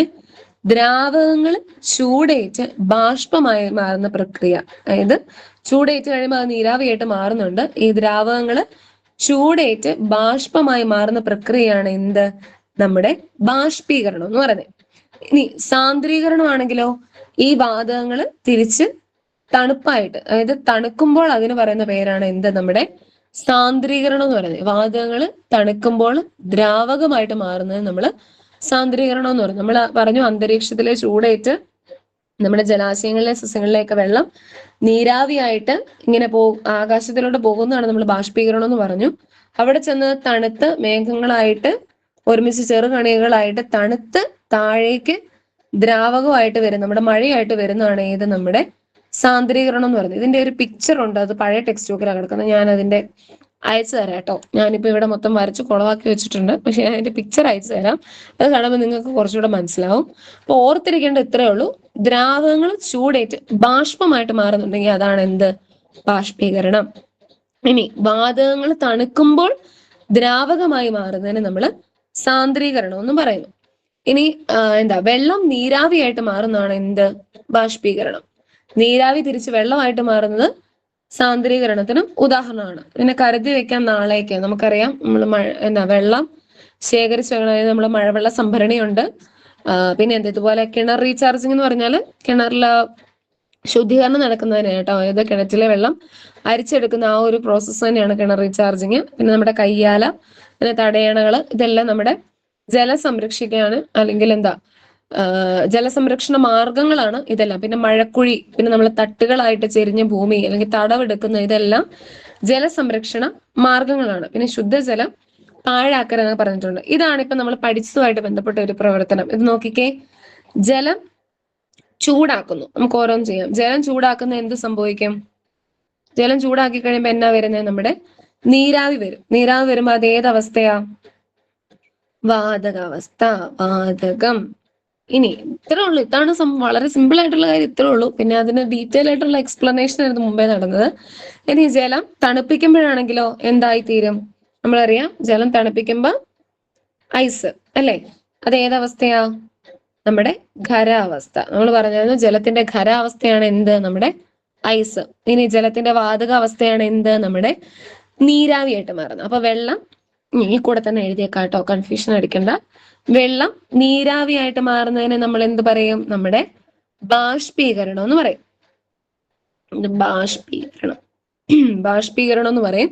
ഇനി തിരിച്ച് നീരാവി വെള്ളമായിട്ട് മാറുന്നതിനെയാണ് നമ്മൾ എന്ത് പറയാ? നമ്മുടെ സാന്ദ്രീകരണം എന്ന് പറയുന്നത്. കിട്ടിയില്ലേ? ഞാൻ ഇത് ഫോട്ടോ ഗ്രൂപ്പിൽ ഇട്ട് തരാം കേട്ടോ, അപ്പൊ നിങ്ങൾക്ക് കുറച്ചുകൂടെ മനസ്സിലാവേ. കൺഫ്യൂഷൻ അടിക്കണ്ട കേട്ടോ. ഇത്രയും ഓർത്തിരിക്കുക.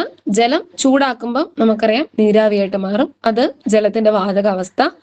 ജലത്തെ തണുപ്പിക്കുമ്പോൾ അതെന്തായിട്ട് മാറും? നമ്മുടെ ഐസ് ആയിട്ട് മാറും, അതാണ് നമ്മുടെ ജലത്തിന്റെ ഖരാവസ്ഥ. ഇത്രയാണ് നമ്മുടെ ഈ ഒരു യൂണിറ്റിന്റെ, അതായത് ജലം നിത്യജീവിതത്തിൽ എന്നുള്ള ഈ ഒരു യൂണിറ്റിന്റെ അത് പറയുന്ന കാര്യങ്ങൾ ഇതൊക്കെയാണ്. ജലത്തിന്റെ പലതരത്തിലുള്ള സവിശേഷതകൾ നമ്മൾ പറഞ്ഞു. ഞാൻ ഒരു ഹോംവർക്ക് തന്നായിരുന്നു കേട്ടോ, 2 ഹോംവർക്ക് തന്നിട്ടുണ്ട്. ഒന്നെന്താ? ലീനം, ലായകം, ലായനി. ആ ഞാൻ ഗ്രൂപ്പിൽ ഇട്ട് തരാം ക്വസ്റ്റ്യൻസ്. പിന്നെ നമ്മുടെ ജലത്തിൽ ഏതൊക്കെ ലയിക്കുന്നവയുണ്ട്, ലയിക്കാത്തവയുണ്ട്. ഇത് വെള്ളത്തിൽ മുങ്ങുന്നവയേത്, പൊങ്ങുന്നവയേത്. അപ്പൊ ഈ കാര്യങ്ങളും കൂടെ കണ്ടുപിടിക്കാം. പിന്നെ ബാക്കി നമ്മൾ പറഞ്ഞ ജലത്തിന്റെ ആകൃതിയില്ല, മണമില്ല, നിറവില്ല, പക്ഷെ അവൻ എങ്ങനെ അറിയപ്പെടുന്ന? Universal solvent. കാരണം കൂടുതൽ വസ്തുക്കളെ നമ്മുടെ ജലം ലയിപ്പിക്കുന്നുണ്ട്. പിന്നെ നമ്മുടെ ജലത്തിന്റെ 4 അവസ്ഥകൾ ഏതൊക്കെയായിരുന്നു? ഖരം, ദ്രാവകം, വാതകം, പിന്നെ 4മത്തെയാണ് നമ്മുടെ പ്ലാസ്മ. ഇത്രയാണ് ഇമ്പോർട്ടന്റ് ആയിട്ടുള്ള കാര്യങ്ങൾ. പിന്നെ നമ്മൾ ജലദിനം പറഞ്ഞായിരുന്നു. എന്നാണ് നമ്മുടെ ജലദിനം? മാർച്ച് 22 നമ്മുടെ ലോക ജലദിനം എന്നുള്ള ഡേറ്റ് കൂടെ ഓർത്തിരിക്കുക. അപ്പൊ ഇത്രയും കാര്യങ്ങളാണ് ഈ ഒരു യൂണിറ്റിന്റെ അകത്ത് ഇമ്പോർട്ടന്റ് ആയിട്ടുള്ള കാര്യങ്ങൾ. ഇത്രയും കാര്യങ്ങൾ പറയുന്നുള്ളൂ കേട്ടോ. ഈ ഒരു യൂണിറ്റിന്റെ അകത്ത് ഇത്രയും കാര്യങ്ങളാണ് ഉള്ളത്. ജലത്തിന്റെ സവിശേഷതകളും പിന്നെ നമ്മുടെ ജലത്തിന്റെ 4 അവസ്ഥകളെയും പറ്റിയുള്ളത്. പിന്നെ റിവേഴ്സ് ഓസ്മോസിസ് അത് ഓർത്തിരിക്കണം. നമ്മുടെ കടൽ വെള്ളത്തെ ശുദ്ധീകരിച്ച് ശുദ്ധജലമായിട്ട് മാറ്റുന്നതാണ് നമ്മുടെ റിവേഴ്സ് ഓസ്മോസിസ്. അത് ഞാൻ ഗ്രൂപ്പിലിട്ട് തരാം കേട്ടോ. പിന്നെ ഹോംവർക്ക് ഉള്ളത് നിങ്ങൾ ചെയ്യണേ. ചെയ്തിട്ട് ഗ്രൂപ്പിലിട്ടാലും കുഴപ്പമൊന്നുമില്ല, ബാക്കിയുള്ളവരോട് കണ്ടോളൂല്ലോ, അതുകൊണ്ട് പ്രശ്നമില്ല. ഓക്കെ, അങ്ങനെയാണെങ്കിൽ ഇത്രയും കാര്യങ്ങളേ ഉള്ളൂ ഈ ഒരു ചാപ്റ്ററിന്റെ അകത്ത്. നിങ്ങൾക്ക് എന്തെങ്കിലും ഡൗട്ടോ എന്തെങ്കിലും ചോദിക്കാനുണ്ടോ? ഓക്കെ ആണോ? ക്ലിയർ ആണോ? ഹലോ, എല്ലാവരും 10 മണി. ഓക്കെ. അങ്ങനെയാണെങ്കിൽ നമുക്ക് ഇന്നത്തെ ക്ലാസ് നിർത്താം. എല്ലാവരും പഠിച്ചിട്ട് കിടക്കാം കേട്ടോ. നോട്ടൊക്കെ നോക്കിയിട്ട് എന്തെങ്കിലും ഡൗട്ട് ഉണ്ടെങ്കിൽ ചോദിക്കാം. പഠിച്ചിട്ട് തന്നെ കിടക്കാം കേട്ടോ. നമുക്ക് ദിവസം വളരെ കുറവാണ്. സോ അന്ന് തന്നെ കവർ ചെയ്ത് പോവുക. ഓക്കെ, റെക്കോർഡ് ക്ലാസ് കാണുന്നുണ്ടല്ലോ അല്ലെ? എല്ലാവരും രാവിലെ ഇടുന്നുണ്ട് റെക്കോർഡ് ക്ലാസ്. സമയം പോലെ രാവിലെ തന്നെ കാണണമെന്നൊന്നും നിർബന്ധമില്ല. എല്ലാവരുടെയും സാഹചര്യങ്ങളും സമയമൊക്കെ നോക്കിയിട്ട് തന്നെ പഠിക്കുക, കാണുക, നോട്ടൊക്കെ എഴുതി പോവാ കേട്ടോ. അങ്ങനെയാണ് എല്ലാവരും പഠിച്ചിട്ട് കിടക്കാം. Okay, good night. Thank you. Thank you, madam. Good night.